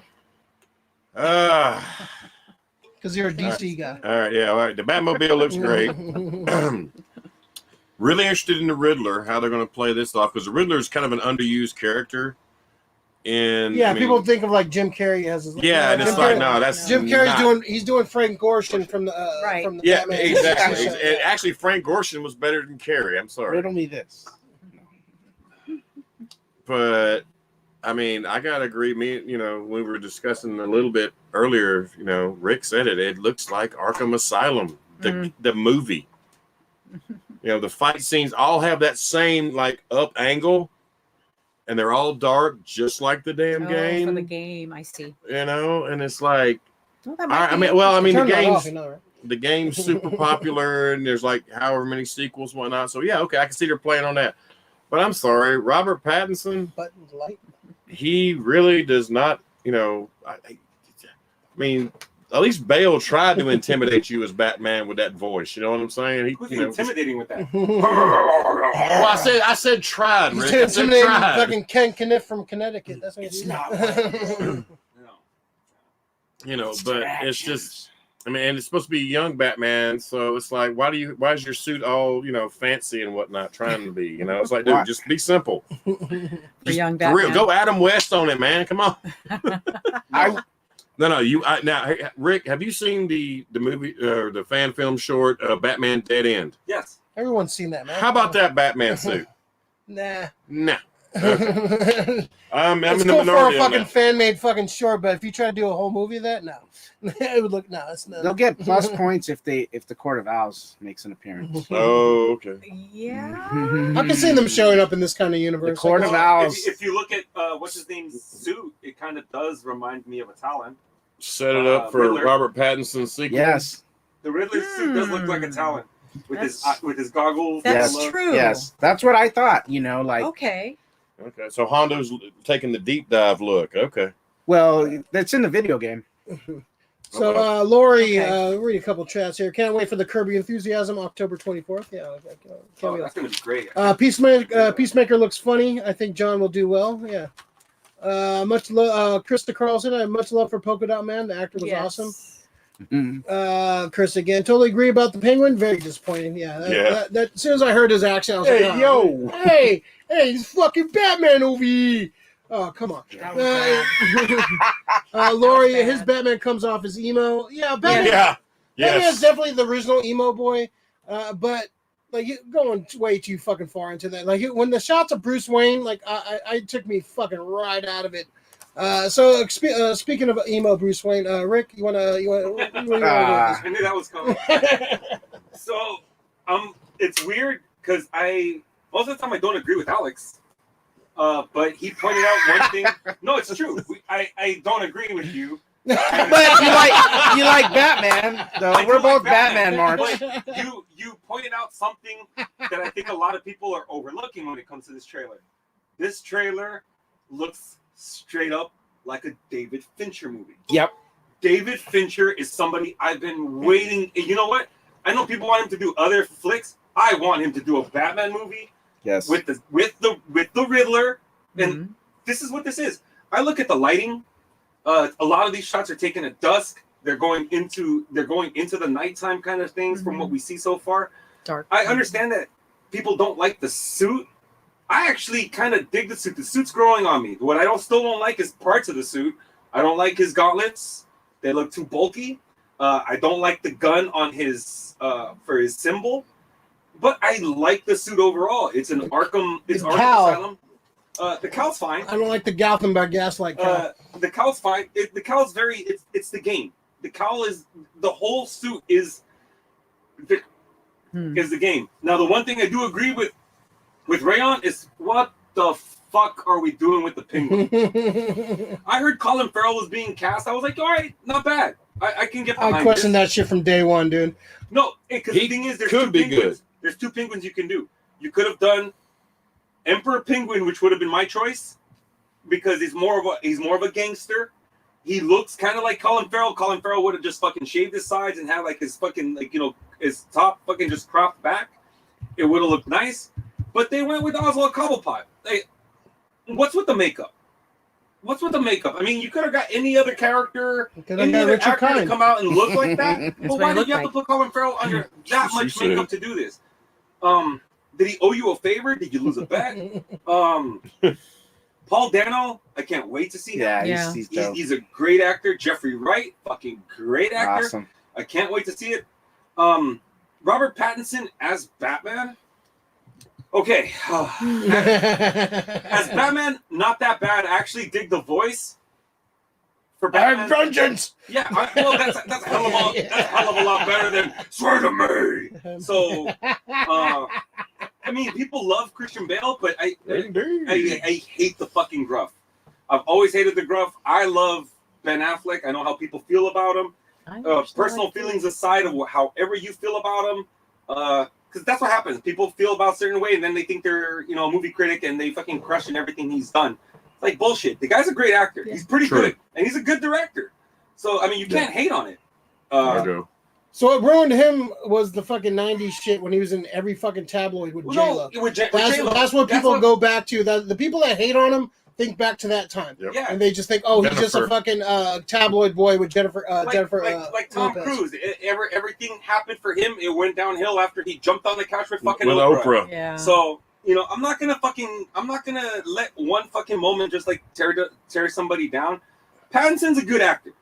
I'm not saying he's the fucking best. He probably wouldn't have been my first choice. But this looks like it.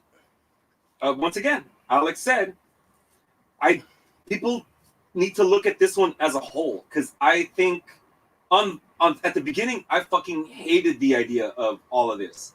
I hated after the first fucking few trailers that I seen, after teasers. After this one, I am way more optimistic because I see a good movie there. Everybody's hating this, everybody's hating that, but look at the story. Look at the story. Yeah, but it's a Batman movie. But you can't have a good Batman without a good Batman movie without a good Batman. That's the whole fucking point. You had fucking you can. All the Batman Forever. I mean, Batman Forever. You had Batman Begins. Batman. It was a decent fucking movie. If you don't have a good Batman, you're The not gonna have a Dark good movie, Knight. One thing I did like about this is it showed him taking off the cowl, and you actually saw him with the black eye makeup. Yeah. I'm like, okay, Yeah, cool. he's going to a fucking he's going to emo concert. And this, You never saw any of the other actors like that. He's going to Darkwave at South of Market, man. This Batman seems a little bit more brutal The Cure concert. than previous Batman. Oh, So, I don't know. like you Affleck's said, like it was just killing straight up motherfuckers. So I don't know. He could be emo because he's. Excuse me. He's still starting out. He's still young. Rick's getting choked up. I know. He's still young. He's probably still processing. He's finding his place. Well, no, this is probably what I would think. This is what, year 1 or year 2 Okay. of Batman. Yeah. What was Supposed that? What Year you one. imagine? It's got to be. Yeah. That's what it seems like. Well, Alright, they said it was supposed to be that. See, the issue too. Bruce Wayne is a character, and he's being all dark and brooding as Bruce Wayne, which is not a good disguise for Batman. Right. Very That's true. But That's true. But if this is him still learning, hasn't he not learned how to be? He's still too consumed with being Batman that it leaks. Then over that's a into his shitty life. fucking disguise. Then if he's fucking being the dark and brooding billionaire is also fucking. There's a Dark guy and running brooding around as Batman. Batman. Like, Yeah. come on, man, that's And, not a good and disguise. besides, I don't think anybody in don't this you day and think- age would equate a billionaire with going out there and beating the shit out of fucking. Yeah, but he's. They'd be like, he's Now too they're trying to go to the depressed to moon. be Batman. He's too depressed to do anything. He doesn't leave the He house. stays home. Lori, I wanted to give Bale lozenges every time he spoke. Yeah, I know. Like, and don't get me wrong, as a fan, when it came to the casting of before they were doing Batman Begins, he was my first choice. Oh yeah, for sure. Oh, yeah. First choice. American But he never Psy- lost the gruff. American Psycho was like a fucking. Oh. Oh, he's a Yeah. great actor, man. He's Love one of the him. best, It was a man. vision tape. because Love that's pretty that much film. Bruce Wayne Yeah. without the suit, pretty much. Definitely. So yeah, I don't know, man. I'm gonna watch it. I don't know. There's parts of it I'm like, oh, this is gonna be awesome. Then other parts I see, I was like, oh man, this is. You know what? For me, this trailer, like I said, everything before this, I was on the fence. This trailer actually gave me a little bit more optimism. I don't know. The more I see of fucking Pattinson, the more or less I'm excited. I think for you, Ray, it's just the actor hate, bro. But no, you I've never seen a Twilight movie, so I don't really care about that. Like him being in Twilight doesn't matter to me. I've seen in a couple things. Yeah, he was Every good time in I Harry see- Potter. yeah, but Every time I see him on screen, in good time, he was good. he's not like every time I see him on screen as Bruce Wayne. He doesn't do anything for me. He takes me out of the fucking movie, and that's crucial for a fucking Batman movie. When I get that, when you're not feeling the Batman. Alfred What should have are you straightened him out. his time as Bruce Wayne on? A trailer. Every Can scene. we watch the movie? Now you want to wait to see? No, yeah, I've said that because the thing is, I hated Rick this coming from beforehand. you. I hated this I can't take Well, you. I hated a lot beforehand, but now there's a reason to see optimism because I can see a I good don't see any movie. Ray, certain actors are very polarizing for Yes. you though. Like But I have Jake Gyllenhaal Again, and I have no- Adrian Brody. Adrian Brody's Adrian Brody. Again, I That's the thing. I have no feelings for Robert Pattinson. I've never seen a Twilight. It's not about I've that, only but seen him a few movies. I can I have see no. the hate brewing. But Yes. as soon as I don't see Bruce Wayne in this kid, man. Yeah, Like I I know, don't see it. Maybe Nightwing. I didn't see it, I still honestly, don't. I've seen I two told you, trailers. I don't see it. but can I mean, the little kid on Gotham was more Bruce Wayne than Pattinson. I didn't see Gotham. I didn't see Gotham. Well, we'll see. agree. We'll see. I think the That's the movie whole will thing. be We good, will though. see. I mean, I think all of us are going to be at the theater. Right. The We're car's gonna gonna be watch. sick. We're gonna watch. The car's We're gonna gonna be watch. sick. We should like have get up in the middle of the theater and fucking yell at Rick when it fucking sucks. It's all your fault. I'm here, Rick. Oh, man. You wanted this to happen, Rick. You wanted fucking Pattinson to fucking be your Batman. Fuck I you. didn't know. That wasn't my See, casting. this one. Fuck. You know what? You know what? No. I've figured it out.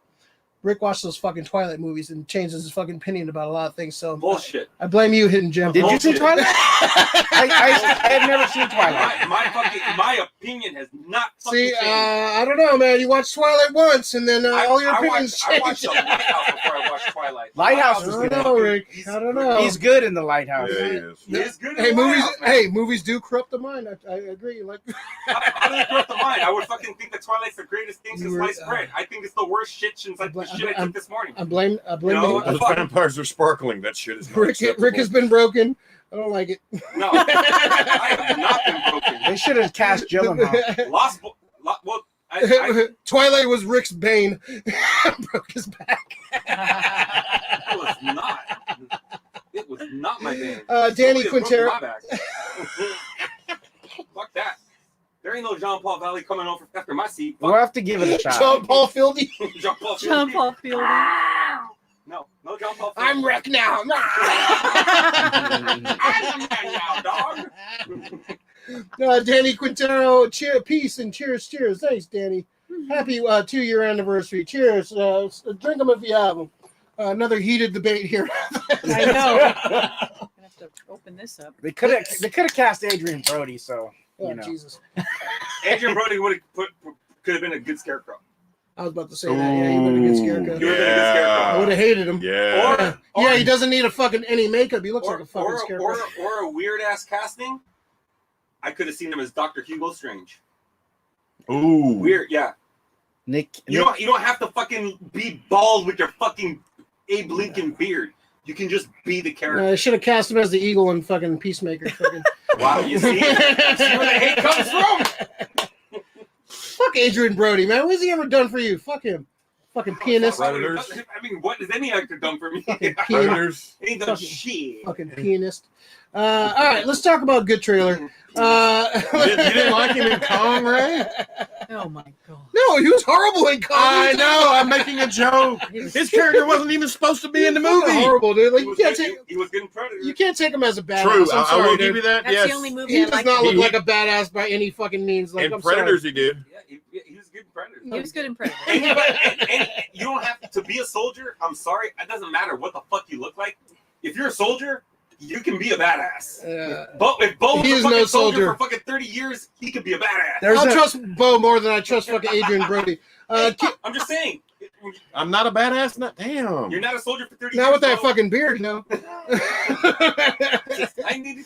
It looks like your facial hair is trying to commit suicide off your chin. Lori's keeping her mouth shut about the Batman. Clean that shit up, Lori. fine.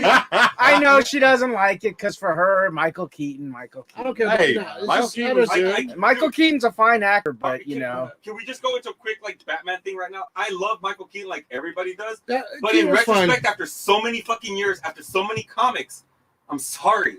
No, sorry. he was fine because he was the first one He was out the first one. The first live action Batman. Of course, everyone like romanticizes that.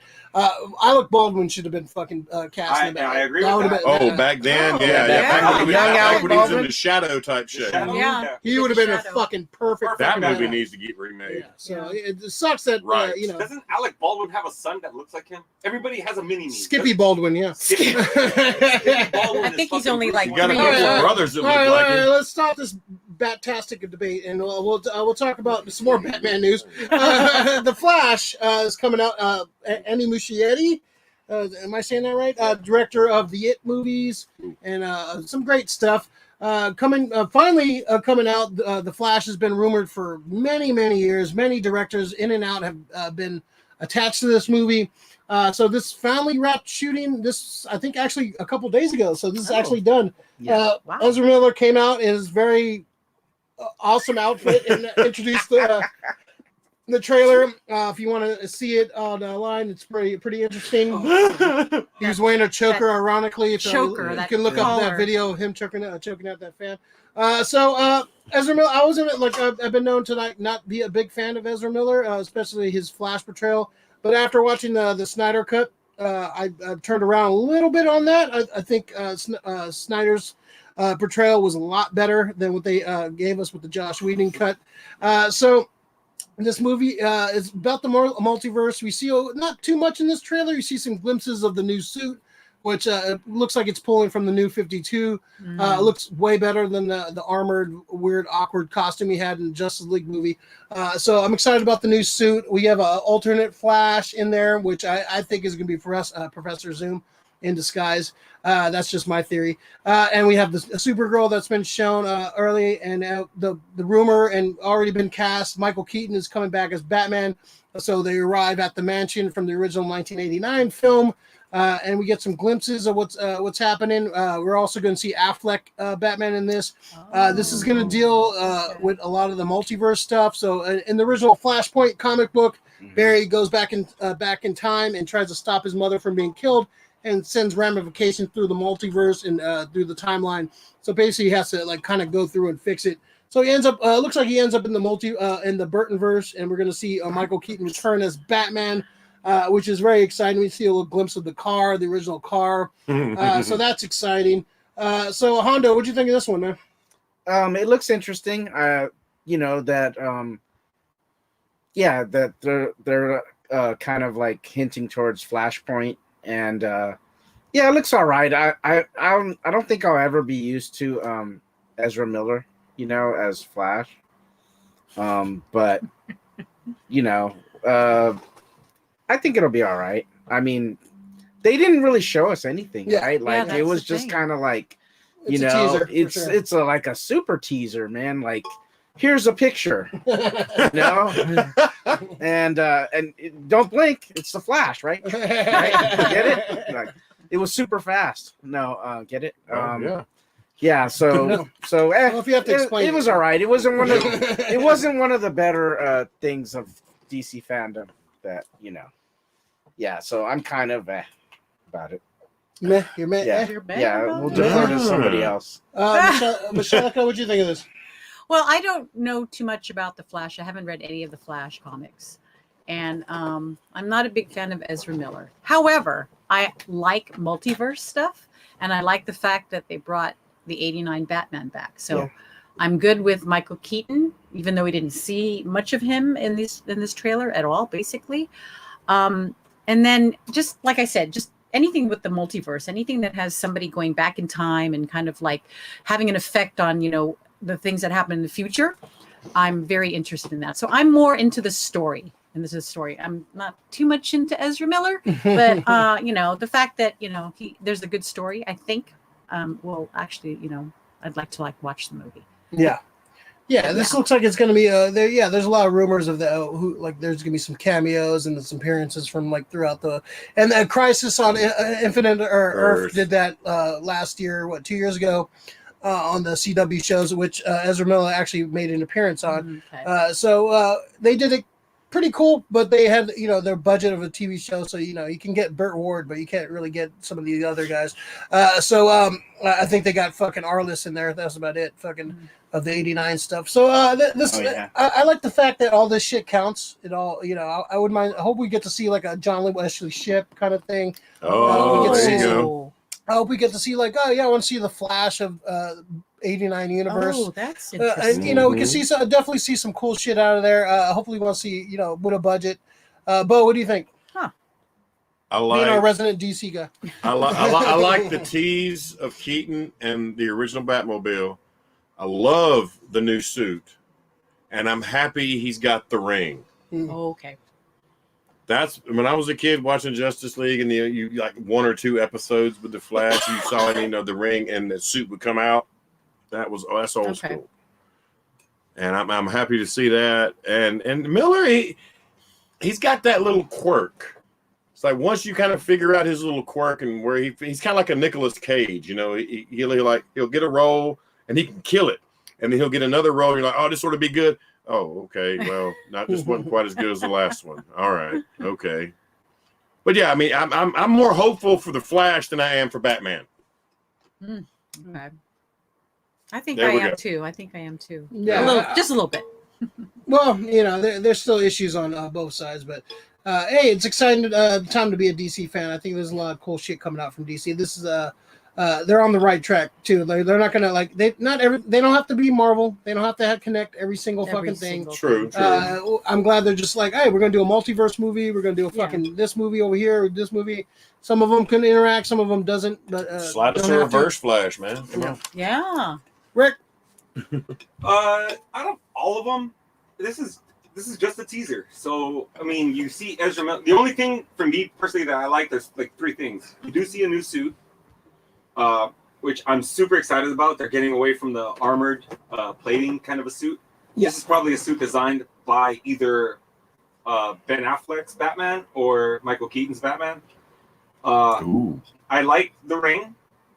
The fact that his suit's probably going to be contained in the ring from now on. Mm-hmm. I don't know. There's certain things I like about this one. This is the one that it looks like. Are you giving me fan service with Michael Keaton because you want me to like your movie? So that's what scares me. I mean, I'm more excited about the Batman than I am about this, and that scares me. That scares me too. That scares me. That's scary. No, it's like that's the most scariest thing you've said today, Rick. Who's your villain? Like, who's your Reverse Flash? You're saying Reverse Flash. Yeah. All right. All well and good. Sorry, not for me. Don't want to see that for your first movie. I want the rogues. Give me fucking Captain Cold. Give me Mirror Master. Give me other people than just the fucking Reverse Flash. What did you do with Iron Man? You gave me Jebediah Stane. You're doing the same fucking thing in every fucking movie that all these. It's no, but the thing is, look, what happened? Yeah, it's a trope. It's the same powers, but it's just the bad guy. Yeah. I don't want to see that shit no more. Ant-Man, the cool people. Ant-Man did it. And the Wasp, with fucking Yellow Jacket. You've got everybody doing this shit. Yeah. Stop it. You had Zod with Superman. Yeah. That's why I think that Batman is one of those villains or one of those heroes that's so great because his villains gallery is so great that nobody is really the anti-Batman except somebody like who? Like Hush or Deathstroke, but he's more Prometheus of a somebody like that. Titans villain. And even Prometheus is he'll kick the shit out of Batman at certain points. Spider-Man has a good rogues gallery as well. But, it's Marvel. We're talking DC. So I mean, the Flash, other than Batman, he's got a fucking gallery. He's got a great gallery. He's got a great gallery. He's got Captain Cold. He's got Mirror Master. He's got Trickster. Grodd. He's got Grodd. Oh, Mark Hamill. He got Weather Wizard. He's got the Piper. Mirror Master. And you got 3 incarnations of the Mirror Master. You got 2 incarnations of the Top. But all we're doing is we're going Reverse Flash. Really, come on, man. I mean, honestly, aren't we beyond the Batman, the dark side Beyond. villain. You know, But I don't want. I'm tired of the dark side villain. Well, he's your dark half. Now you have to face the reverse. You know. Yeah, not feeling on that. I could see them waiting. I'm not saying I don't want the reverse Flash. I'm just saying I don't want him right fucking now. Well, they're pulling from Flashpoint, and of course, Reverse Flash was part of the fucking Flashpoint. Worst story they can do for in comics, though, he's a great villain. And it's time travel too. Like it's you have to have a Reverse Flash involved in with that. But I want to see, like you said, I hate to agree with Rick, but I want to see Captain Cole. Captain Cole is one of my favorite villains. The Rogues Gallery is fucking awesome. Like my top 3 Rogues Galleries: Batman, Spider-Man, and Flash. They have the top 3 Rogues Gallery, all superheroes. Okay. So yeah, it's I agree with you. Like I wouldn't like if they do something cool with it, I'm okay with it. But we've seen the Reverse Flash already on the TV show, which I think they kind of fucked up.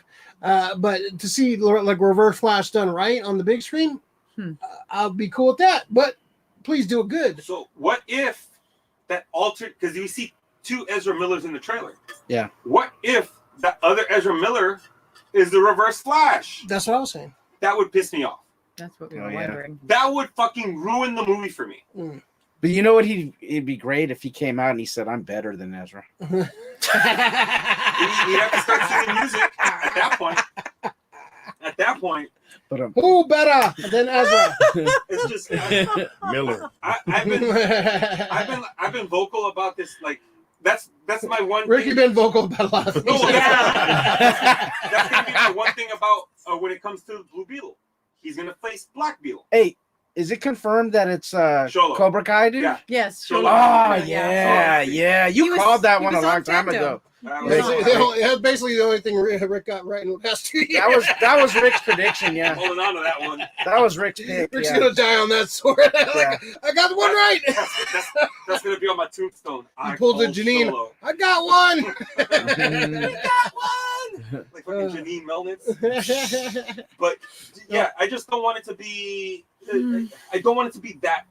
If it's Ezra as like a Reverse Flash, I'm gonna be like, that might be the moment where I stand up in the theater and I look at you guys. I'll wait for you in the fucking lobby. I'm gonna wait on that one. You better have a fucking. You better have a good reveal. Like fucking. You better like, oh, I'm the Reverse Flash. I'm gonna be and like, no. You better pull off a mask and see somebody else. Yeah. Somebody great. I just don't want to see like because it's gonna be the other dude that looks like him. Who's the other fucking guy that's in their Turtles?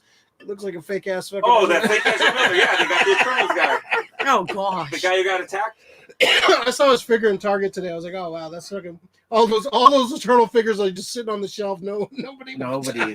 Even Salma Hayek came out talking shit about it. Like this looks horrible. What the fuck did you do to my face?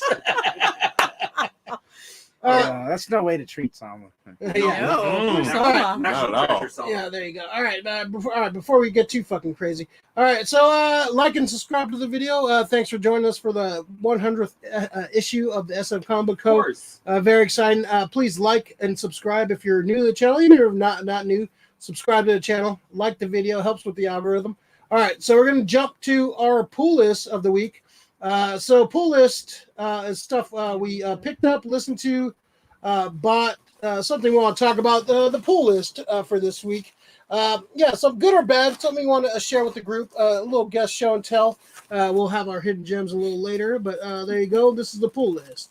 All right, let's start with you, Meshellica, since you are pulling stuff out. I'm super excited. Constantly pulling out of my.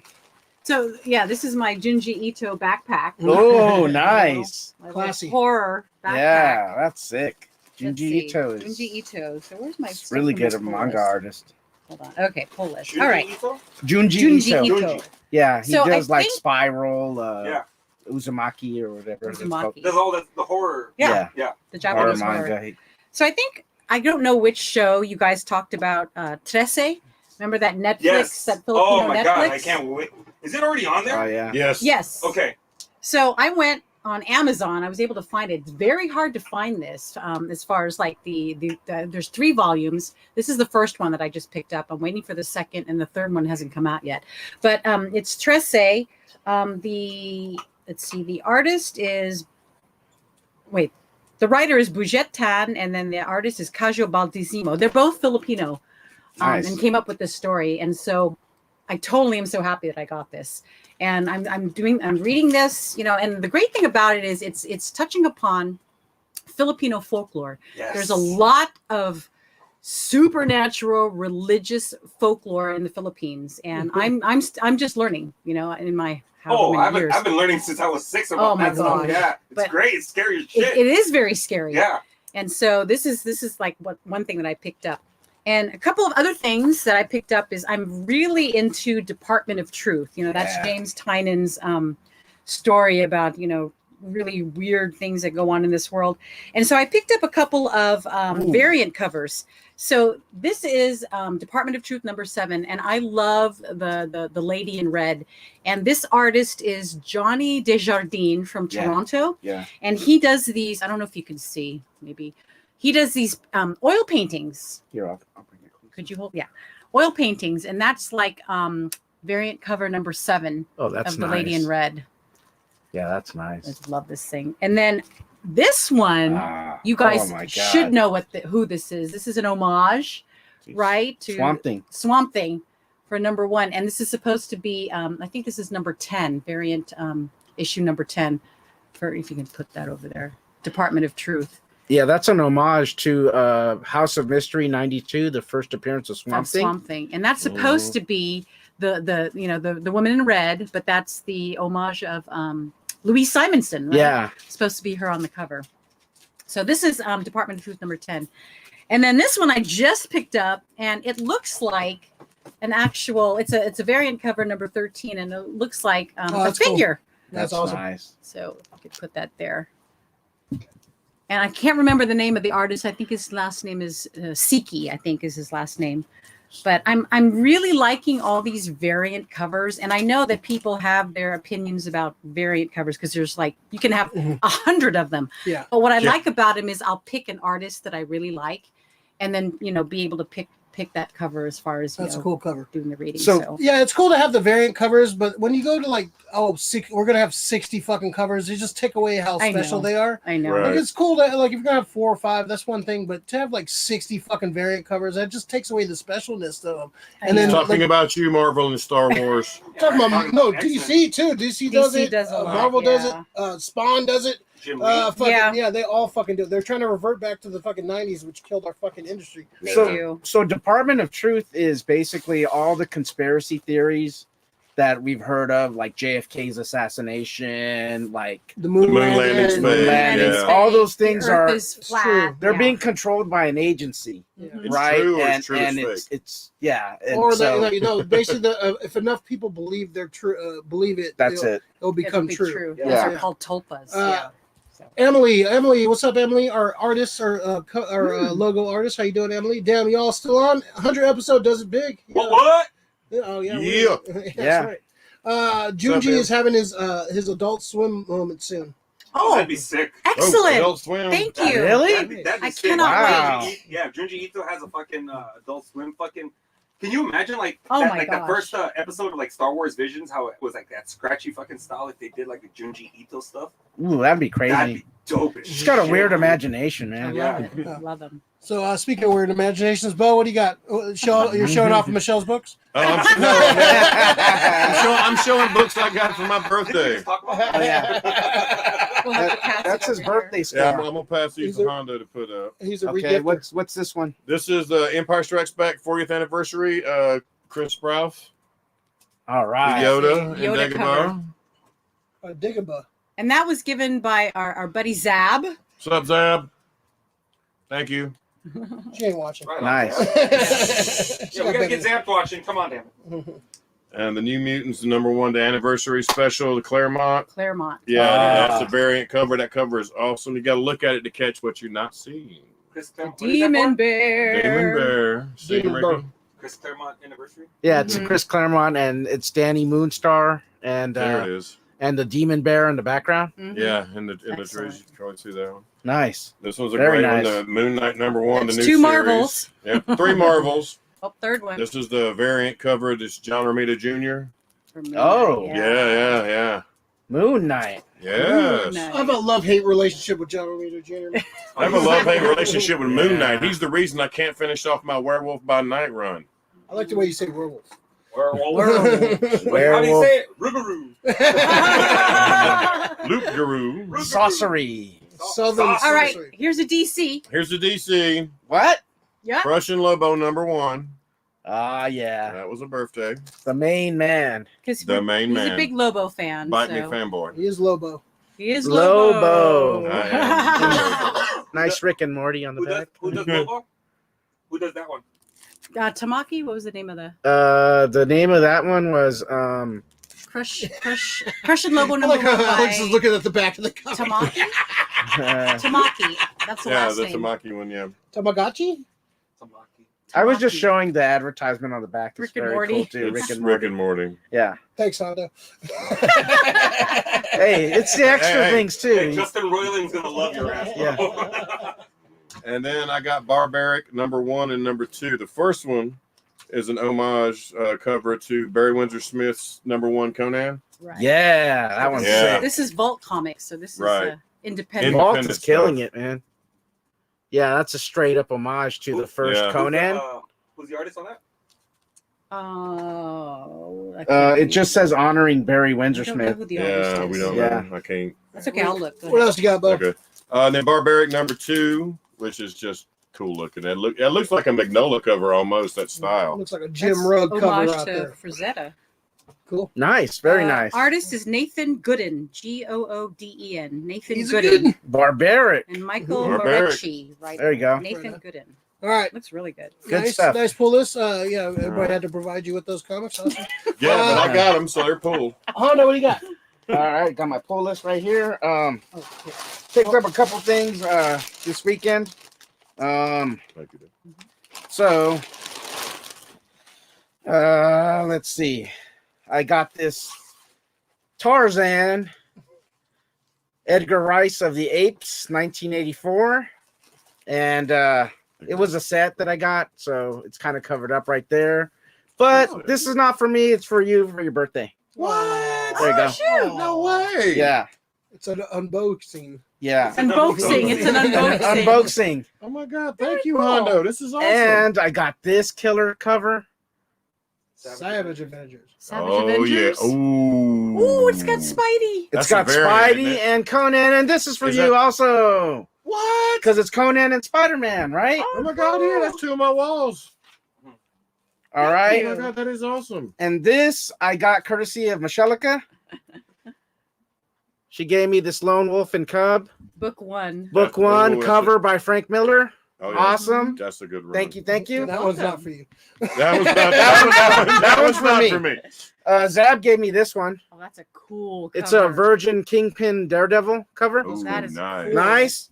And then last but not least, I got the first this appearance cover? and first cover appearance of Miss Martian. I got Miss that. Martian. Yeah. Wow. Oh, That's good in the stuff. Yeah. archives. Hello, Megan. So Megan so McGann? yeah, Megan Wow. McGann. So if you've seen the Teen Titans cartoon or Young Justice cartoon, then she's on that. She Okay. plays Oh, it's Jonathan Alex Kent's Gordon. love interest. She's from Mars, like the Martian Manhunter. Not quite. No, she's not. Yes, you do. You never finished it? I never finished it. Just Spoiler alert. Okay, I guess I don't know. I need my facts straightened out, and that's my pull list. Right, That's right cool. on. Good deal. Yeah, my pull list is we got a little Savage Avengers right there. Oh, There you right go. on. That's I'm up to book 4. Pretty good fucking series. It's Beau the series, pretty much. It's a great. It made me fall in love with Conan all over again. Nice. Cool. Pretty damn good. A couple other issues on Darkhold. This is dealing with the magic aspect of the Oh. universe right there, Is that and the- Darkhold. our Lord and Savior's on the cover right there. Is that the? Ooh, Uh, that's the Oh yeah, that's So it's, sick. it's a storyline kind of dealing with That's nice. the Darkhold book. If you watch the WandaVision, you know what Wanda's involved in this. Or Oh. so, Rise of the Midnight Suns brought Yeah. the Darkhold out back in the day. Yeah, they Okay. did. That's that one comic you read in the 90s, right? It's Marvel at least. So X-Men number 4. This is what number 4. Yeah, the series. I didn't like the first 2 Is that issues, Jusco? but They're nice they're cover. doing variant covers of the Marvel Masterpieces Series 1. Oh, So that was the Cyclops. Oh, right let me there. see. That's the card. Oh, That looks like that's Jusco. That's That's the card. Jusco. Yeah. Good call. Jusco Good did all call, the Bo. masterpiece ones. Yeah, there you go. That Jusco. first run. All right, Yeah. That's a this nice one's for one. Rick. That one's yours, Rick. Ah. Yeah. Fucking love Cyclops, man. There you go. I found this today in the old Targets. Oh, wow. They've been doing the Kenner style action figures for some of the Marvel stuff, and so I got one of the best costumes of all time right there. Oh, nice. Oh, wow. That's The awesome. black I gotta get one costume of those. Spidey right there. Very That's sick. the black costume right there. Symbiote. The symbiote. And I'm Nice. gonna do a little unboxing here. This is Ooh. one of Oh, my shit. Juice stuff. Coming with the fire. one of my oh, should I save this for my hidden gem? I'm gonna save this Save for my it. hidden gem. Hidden Okay, gem. This is my hidden gem. Actually, no, I'm gonna pull it up. Not so hidden gem. Here you go, babe. So we've been talking about Batman '89. I just picked it up on VHS right I there. had that back in the day. I think everyone had this. We all up. have I think I still have that. With your VHS. Yeah, right. I bought that at Pretty much. Well, you're a 23rd comic book guy. You're buying 23rd and VCR. Here you Valencia. go. There you go. That I is remember buying this. cool. I was super excited that when this came. I didn't get to see this in the theaters because my mom sucked. But I got to finally see this on VHS and just have fond memories of throwing it into the old VCR and finally getting to watch Batman and get to see the little Bugs Bunny opening and the little Daffy Duck Bugs Bunny. So great. VHS is like a trendy thing right now, but Yeah. it just People are starting to collect them. yeah. We still I still have a some VHS player. I've been trying to go back and all my VHS tapes, man. I'm going back and trying to find the. full of them. I'm trying to go back and find some of my the ones I really enjoyed, some of my favorite movies. So Batman '89 is definitely Very cool. one of the greatest things right here. Let's see. Emily, yes, Michelle Uzumaki is coming to has an anime. Awesome. Nice. All very cool pool list. We haven't seen Rick's yet.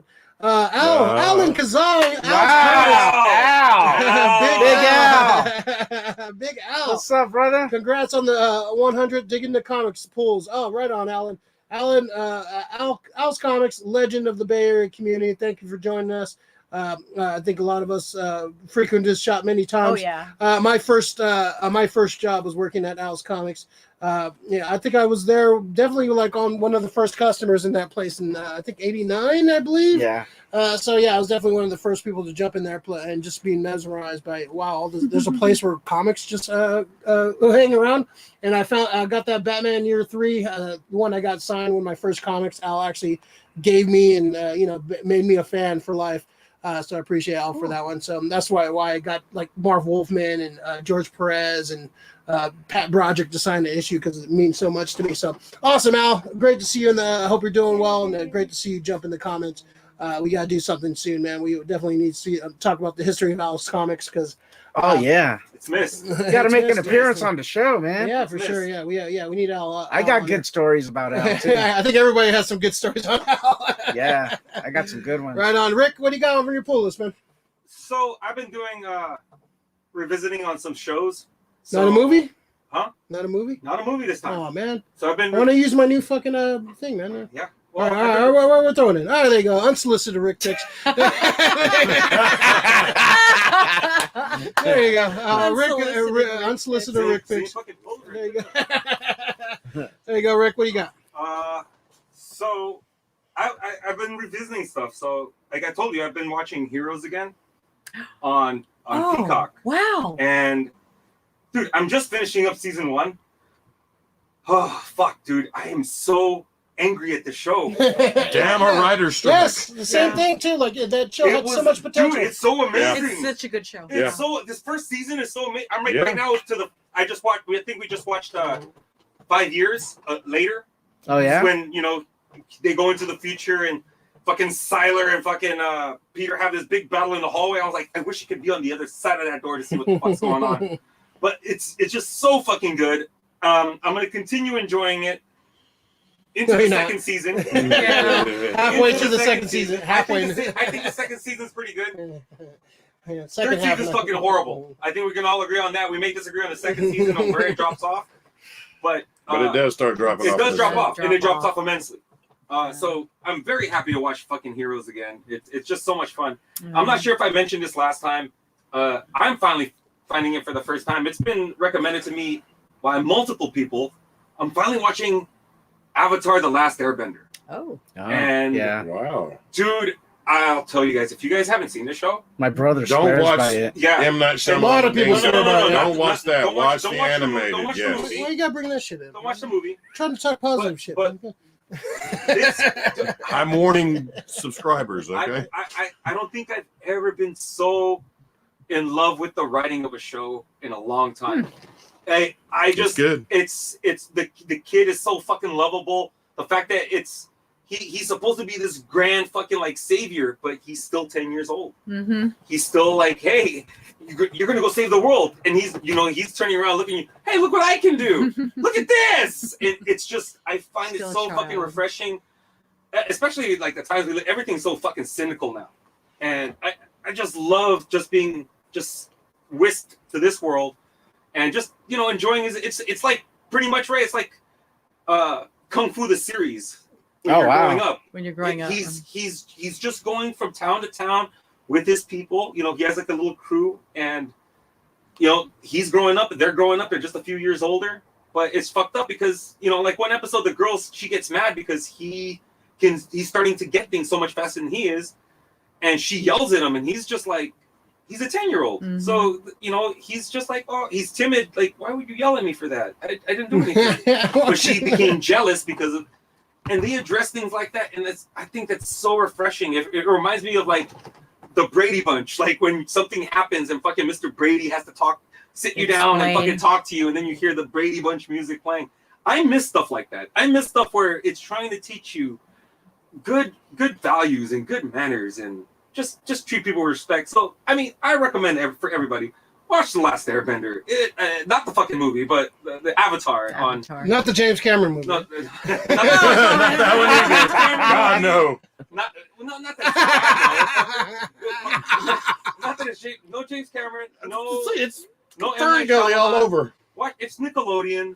I think it's on Paramount Network, Paramount Plus. They have it there. You can watch it. Yeah. Very fucking good. Yeah. I can't. Yeah, I love the show. Yeah. I can't wait to go through it. 60 episodes. It's like Wow. the cartoon equivalent to The Wire. Everyone's like, "Oh, you gotta watch it! You gotta watch it!" I watched You The do Wire. gotta The watch Wire was great, man. Yeah. But and then I'm watching this. And the first person to tell me to watch this is probably why I didn't watch it, was my oldest brother. Yeah, Yeah. that makes sense. So my older brother, like, yeah, okay, never gonna watch this now. Yeah, I can see that. That makes sense. But I'm watching it now, and it's fucking amazing. Awesome. And I'm digging it. So yeah, anybody who can watch, if you haven't watched The Last Airbender, watch it. If you watched it, go watch it again. It's fucking great. Yeah, that's All right. Yeah, I got to get around to that at some point. Yeah, I hear good things. Yeah, people like You would like praise to, me. right? Praise me. Yeah. You fucking love it, dude. Don't say that, Bo. Now I'm never gonna watch it. God damn it. Oh man, ruined it. All right. It's like Rick's older brother. If he told him, he Bo would watch it. and Rick's older brother sound like that's a pass. That's an easy pass for me. All right. So let's jump into our hidden gems. Our hidden gems are right there. Our hidden gem right there. So hidden gems, basically, classic cover. Basically our hidden gems That's are. awesome. That is cool. Hidden Oh, gems. Eclipso, yeah. Can I get through the fucking thing? Then you can praise me after. I got excited, man. Sing my praise. And there's some Marvel on that too. There's a Marvel on there. Hidden gems are basically show and tell. You want to show off something special in your collection that's special to you, what have you. So I know Bo has something special he wants to show off. So go ahead, Bo. Oh. Is it unboxing? You already unboxed it. We already unboxed it, but it's still in the box. Pretend like you're What's in the unboxing. box? What's in the box?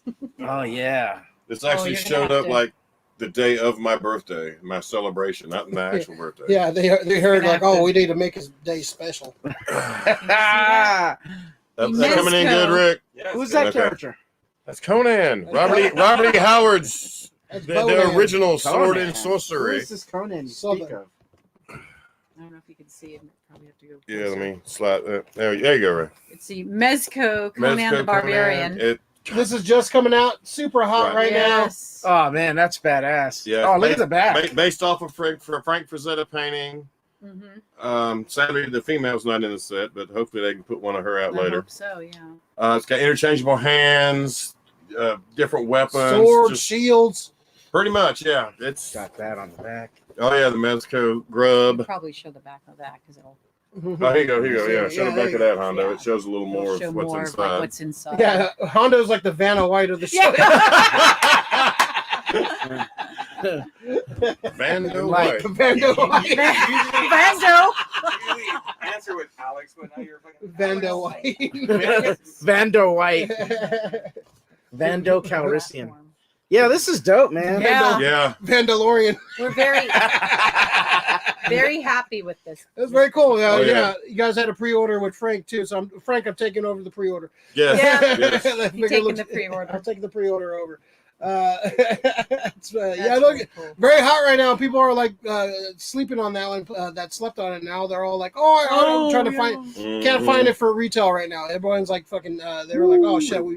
Mezco's been kind of hit or miss too with some shit lately. So like, That's true. It's That's been true. like you're not sure, like because John Wick came out last year and people fucking shat. That figure sucked really bad, and so people were like highly anticipated. So every like highly anticipated figure, people are kind of like, yeah, they're kind of worried. So, but this one came out pretty this good. one- I don't know, but Yeah. he's a little too red in the face, a little bit, a little too much blush, but that's okay. But it the looks sculpt is amazing. the sculpt looks really good. It looks like a Frank Frazetta, and the accessories are really cool looking. Oh yeah. Like we talked about the Red Sonia coming out from that loose collector a couple weeks ago. I think it would pair really nicely with that figure. that'd be sick. So I would definitely Yeah. jump on that pre-order now if There you we want to go. get that, pair them up with Red Sonia. Okay. But very cool looking figure. Like I said, Frank, I'm taking over the pre-order. I'm swooping on that figure. It's coming Go soon. for it. It's coming Jump soon. on it, Ray. I'm Yeah. jumping. I'm jumping all the way. That's good. And like I'm telling you, reading those Savage Avengers, man, it makes me love Conan even more, man. So yeah, it's like fuck. I'm turning into. I'm a glad little you're buff. reading that. That's great. It's really Yeah. good. Yeah. It's really fucking really good series. gotta try Meshellica, it. what you Ah. got? Okay. Let's see. Uh-oh. Sorry. Whoa. What happened? Just so you guys Score know, happened? update. What's up? 86-85. Golden State Warriors with 11-17 to go. He just hit a 3-point to take the lead. Sorry. There you go. Oh It my was from God. deep. There's Is it still so staff? much. All right, There's still a lot oh of my time. All right, let's hurry up so we Lot of time. let's hurry up so we can watch So the we can game. watch it. Okay. Oh, she finna flex So- hard. Oh, yeah. She So finna flex hard. So we actually, I think it was back in July, we went to Hollywood to Torpedo Comics, Torpedo Con, and was able to meet Frank Miller. And this is a hidden gem because this is, well, I I'll gave show this, yeah.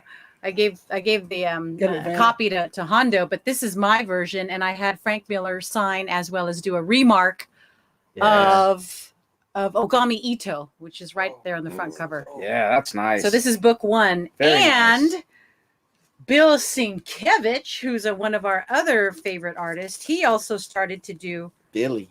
he did some covers too for Lone Wolf and Cub. And this is book 13.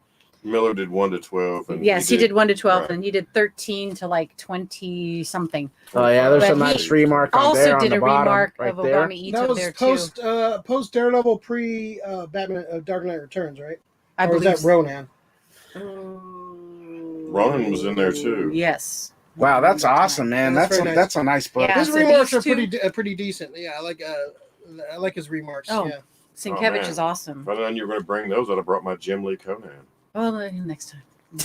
you brought something good though. If there is a next Oh time. my God, that is that Mezco Conan. Oh my goodness. So those are my two Awesome. hidden gems. Awesome.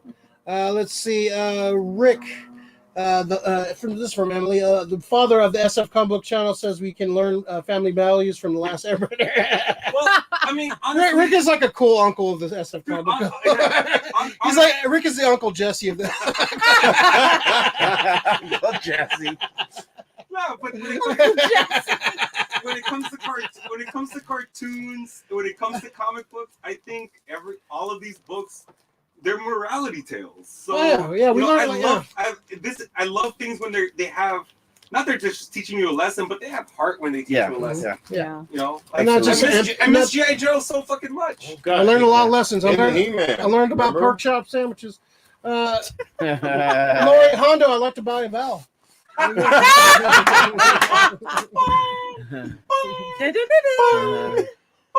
That's a lot of albums. Fucking Havana Brown over here. Let's see. Krista, yip. Yep, that's Airbender, man. Okay, Ah, Krista, there you great go. show, everyone. Congratulations again on 100. Keep it up, nerds. Always on an adventure.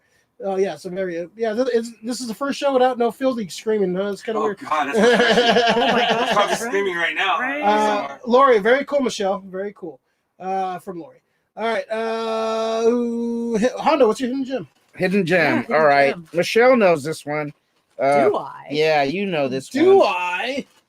Because I think you have it. Okay. Excuse me. Hondo was taking too long. Here we go. Oh. So I got this. It's called Redshift. Mm-hmm. Wait, I have that. Yes, you do. Yeah. And it's by H.S. Tack and Brent McKee. I haven't read it yet. What is it about? I haven't read it either. Okay, but I bought it because the artist that did the cover was signing at a convention, and I just wanted to support him. Mm-hmm. And I think the cover is just sick.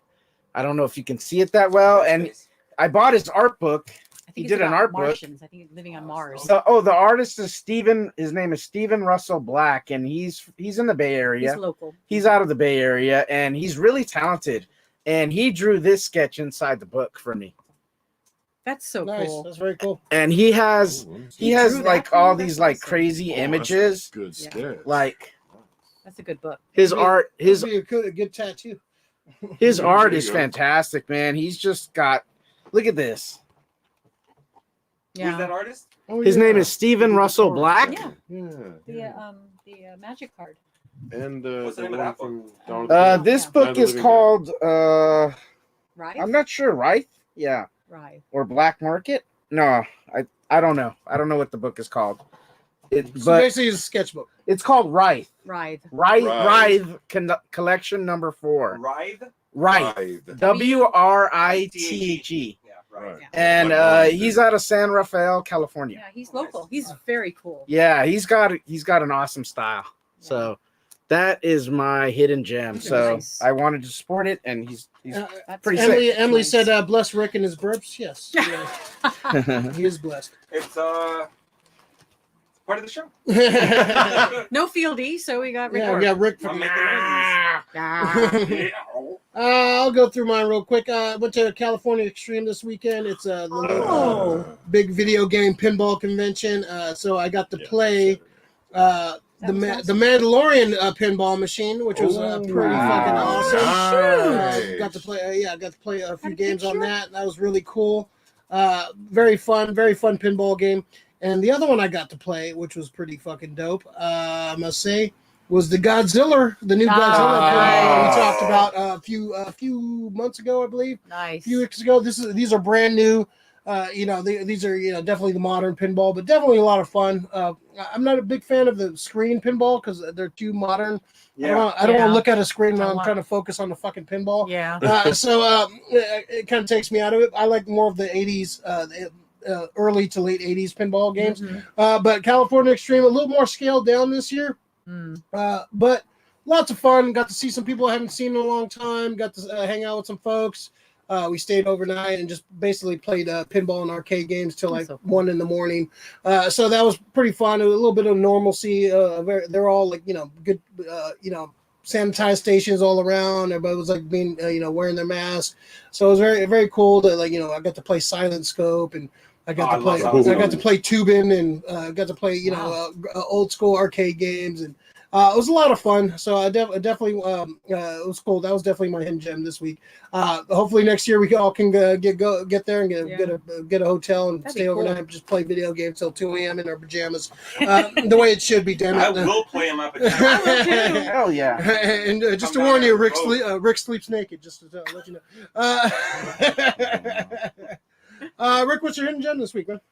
My hidden gem is actually a game that I downloaded just recently. It's pretty good. It's fun. I wish it was a little bit bigger. Aliens Fireteam. Aliens Fireteam Elite. Yeah. Oh. I just got that. Yeah.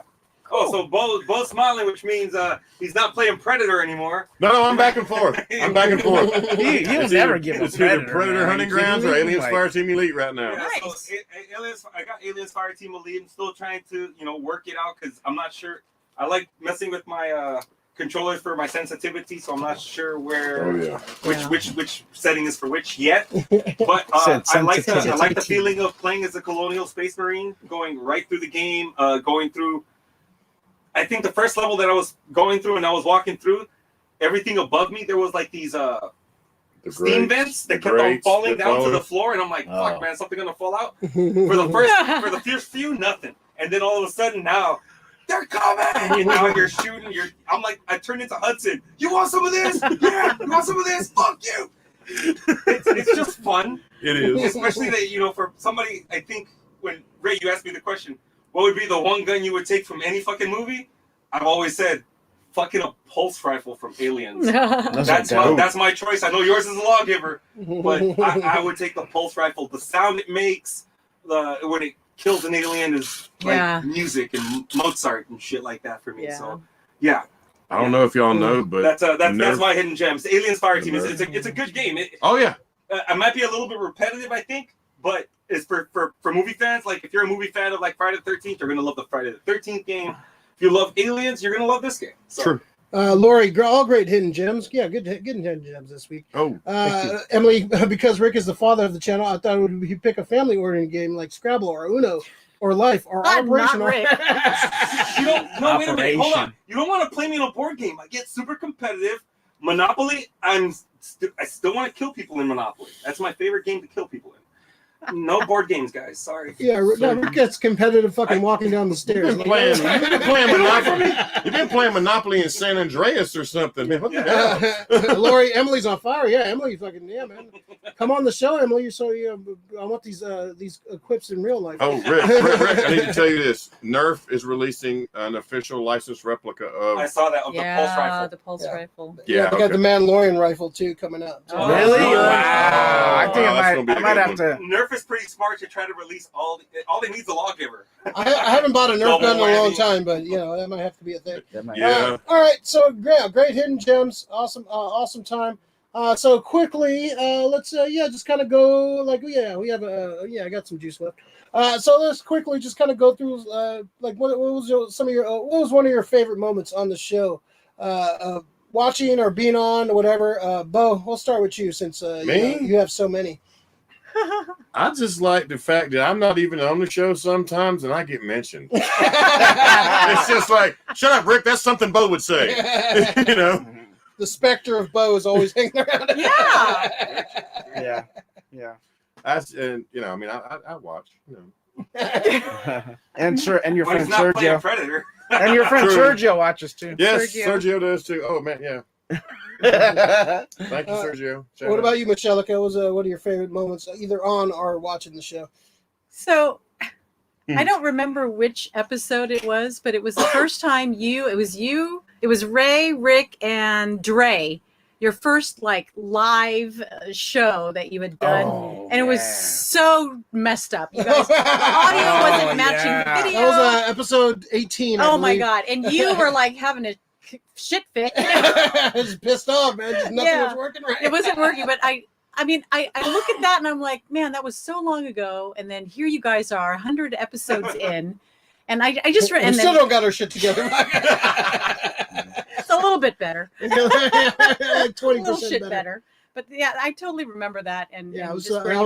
That was so bad. I was so pissed off. They're like, oh man, it was just. All right, let's try this live thing, and nothing was working. I remember that. That was hilarious. I was playing as Rick likes to play. I was playing Predator, and I hear Michelle laughing. I'm like, "What is it?" And she's like, "Ray can't get this shit to work." Nothing was working. Yeah, I'm like, "I'll be back in a minute, guys." Yeah, it was just it was fucking hilarious. But it was hilarious. It was fucking we made it hilarious. But I wish some of the a lot of the jokes were missed because. The shit wasn't working, but right. I left it up too. I should have probably took it down because it's so glitchy, it's so fucked up. But it's part of history, so we'll leave it up for now. Keep it. Hilarious. Just look where you've come from. I cringe at that moment for sure. Definitely. My favorite moment is the Beau water into wine. The rum into wine episode. That shit was fucking hilarious. Wine into oh man, that was How do great. y'all know that's wrong? There's a 5-minute clip if anybody wants to see it, right? Yeah, that's it's The Southerner Supreme. the Southerner Supreme. Oh my Beau. god, there's a clip. Oh yeah, well, I clipped that out. Yeah, It's hilarious, man. Also, one of my favorites, Rick fucked up, and his hidden gem was the fucking same thing he picked. Like fucking. Oh, I remember that. Yeah, he picked I the do same remember one. that. He picked the same one, and I really thought he was fucking with me. He was just like trolling me. He's like just like super serious and going through. I was like, "You realize that was your shit last week?" Rick's like, it's still hidden. Nobody else is buying it. Come on. You can't make that And up. just totally going into it, like just talking about it, same Selling time. it, right? Oh, yeah. Oh, fucking classic Rick. Hilarious. Awesome. What about you, Hondo? What was your favorite, either on or watching the show? Well, as the Cal Ripken of the show, or the Vince Carter of the show, yeah, like I was a long time on the show, and I like all the ones where we do like lists, like Yeah, those are like fun. Yeah. best comic book moments, best comic book We stories, need more of those. best Top 10 zombie movies. top 10 zombie movies, our top 5 wizards. Yeah, We did that that was fun. one. You know, those are fun. I like doing those. We did a year cap-in, best moments of 2020. Yeah, That was a Yeah, fun we did episode. that was one. good. That Um, was fun. When Dre was hitting his. And last but not least was when me and Rick were on the show. Optimistic Prime. I Optimistic- gave and Optimistic Prime and Negatron. and Megatron. I gave Rick COVID that night, and Yeah. and that was Yeah. right at the beginning of COVID, and Yeah. you were in Seattle, Yeah. and What? like Oh, yeah. that was a crazy night. Yeah, I was like, "You want me to pick you up?" And he was like, "Yeah, sure." And he comes pick me up. All the windows are rolled up, and he sneezes right in the car. Yeah. And I panicked. I was driving and I didn't cover up well. I turned away, but No, you I did still not. like I didn't sneeze in your face. No, you Come didn't on. sneeze in my face, but you sneezed straight ahead. I panicked. I was driving and I was like I was afraid I had COVID, man. And I was afraid I had COVID after that shit. I gave you the Rona, Like, this dude. motherfucker- He gave me anxiety for the next week and shit. I'm like, oh my god. Oh, Rick was pissed too. Like fucking 4 days later, I start fucking like sneezing. I'm like, oh shit, I got the Rona. Oh my god. It was good though. It turned out not to be the Rona. Oh, You know, thank you. Yeah, it was the fucking plague. And now we're we're vaxxed. There you go. Emily, laugh my ass off. I'm just picking on Rick tonight. Rick would kick my ass, and sorry. Sorry's alright. I will. Monopoly. Krista, Nerf nerd fight. That'd be Say- fucking awesome. Oh my God, the Have a Nerf park, nerd fight. Everybody just brings a Nerf or a Super Soaker and we fuck each other. The vampire episode was my favorite. Great debate with everyone. Yeah. Oh, Yeah. geez. Oh, yeah, That yeah. was a good one. That was a good Yeah. one. Yeah. Oh, damn. I missed that, Lori. Yeah, go back to the Oh, archives. Lori did Yeah, the top directors. You guys did the top directors. That was a good one. Oh, I was did good. go. Yeah. I did. The Hondo- only one I did was the zombies. I'm still waiting for the Hondo, werewolf. you are the Vanna White of the show. Yeah. We need, Presentation is key. we need to do werewolf episode, Ray. Not that many good ones. Yeah, it's not. Ah. Yeah, I not have a enough. few, It's but I true. don't think enough to. Not enough. Teen qualify Wolf. Top 5 then. Instead of Teen 10. Wolf 2. Uh, American Rick, Werewolf. what was your Howling. favorite moment? this. Dude, I have way too many. All A 100 lot of episodes. No, a lot of them I can't remember because I was a little blasted. Well, good thing we have video. Yeah. I think for me personally, it's just the reaction I got from a lot of people about that particular episode is the fucking cereal episode with me and Wancho. When he just called me out and like called out fucking like children's cereals and the sugary stuff, and he preached Kashi and all this bullshit. Oh, And he goes, "Oh well, fuck you if you eat Cinnamon Toast Crunch." I was like, "Whoa! I eat Cinnamon Toast Crunch, bro." or whatever sugary cereal you were talking about. It's like, yeah, I will fight. I will fight somebody when it comes to Applejack. Rick will debate you about I'll anything. keep my Pretty lucky much. To be charms. honest, like Yeah. Even, Were when you he's, in- were even you- when he's wrong. Oh, fucking. Yeah. That's that's especially when he'll debate. Emily's favorite moment is when she wasn't even there and she wanted to fight Francisco. Which Francisco? Her Francisco. Oh, okay. I was like, everybody wants to Tall fight the other one. Francisco. The director episode, as well as the Comic-Con episodes, are anytime Feely was on. Yeah, I agree with that. Yeah. There was a I like the top 10 horror movies. Were that was our first top 10. That was definitely one of my favorites doing that list. We have some more lists coming up for sure. Episode 19. Wasn't that the Shroom episode where we got crazy? That was the one. That was 18. That was 18. Yeah, 18. Yeah. That sucks because that one. That's why that was so bad. No, there was technical difficulties on that one. That was not our fault. That one. All right. That was a fucking damn good show. Great to see everyone live in studio. Yeah. So we're gonna get out of here. We're gonna watch the Warriors game. We talked some fun stuff. Got this. Thanks for everyone that jumped in the chat. Any last words, Hondo, before we get out of here? Thanks for having me on the show. I love talking comics and movies, and I'm looking forward. I want to do the CDs of the music scores. Yeah, we're gonna movie scores. Movie I have my top 10 movie scores, and they're bangers, man. Oh, I'm down with you for that. I'm so ready for this, man. Yeah, Okay. well, I was listening to one of those scores just the other day. I was introducing the kid to Jonathan, one of our guys. I've been introducing him to a lot of movie scores now. Yes. Pay attention to music in the movies as much as music pay is the attention to most It makes the movie, man. It's like, Totally. how many John Williams are on your list? Yeah. I got some Hans Zimmer, John Williams. Zimmer, good call. Save it for Yeah, the save show. it. show. We're giving away All gold. right, Alan Silvestri. Meshellica, what do you got? You want to say any last words before we get the hell out of here? Oh, just thank you for inviting us, and I'm so glad you guys made it to 100, and let's make it to 101. Oh, What happened? Battery died. are we Did down? the battery die? Rick killed us. Rick killed it. are Oh, no. down. All right, hold on. I still had I had to say, wait, Rick's still on. All right, I'm still here, and then I'll just do this. And wait, did I fuck up? Oh, here's There we another. go. Ah! All right, there you go. Okay. Wait, can we all get in? Yeah, there There's you go. Hondo. There's Ray. All right. Oh, okay. All right, make it quick. We gotta get out of here. Thank you for the invite, and good to see everybody. And stay safe. And next 101 episode next week. Happy Halloween. Bo, last words. Thanks for everything. Keep watching the show. Tell your friends to watch the show. Peace. Congratulations, Ray and Rick. Rick. If you had fucking Giants tickets and you sold your fucking Giants tickets to any fucking Dodger fan during Game 5, fuck you piece of shit! And I hope you fucking die and get run over by a car. Other Wow, than that, I die love and everybody. then get run over. or Other than get that, run over and die? positivity and love. Yes, peace That's and the love. Negatron. Hey, Rick, what would the last Airbender say about that? Well, yeah, exactly. You're not practicing what you preach. He's not a Giants fan, right? All right, like and subscribe. Follow the channel. Turn on notification bells. Do all that crap. Here's to 100 more. Cheers, Rick. End the show. Peace. Bye, guys. Here we go. Everybody say adios. Both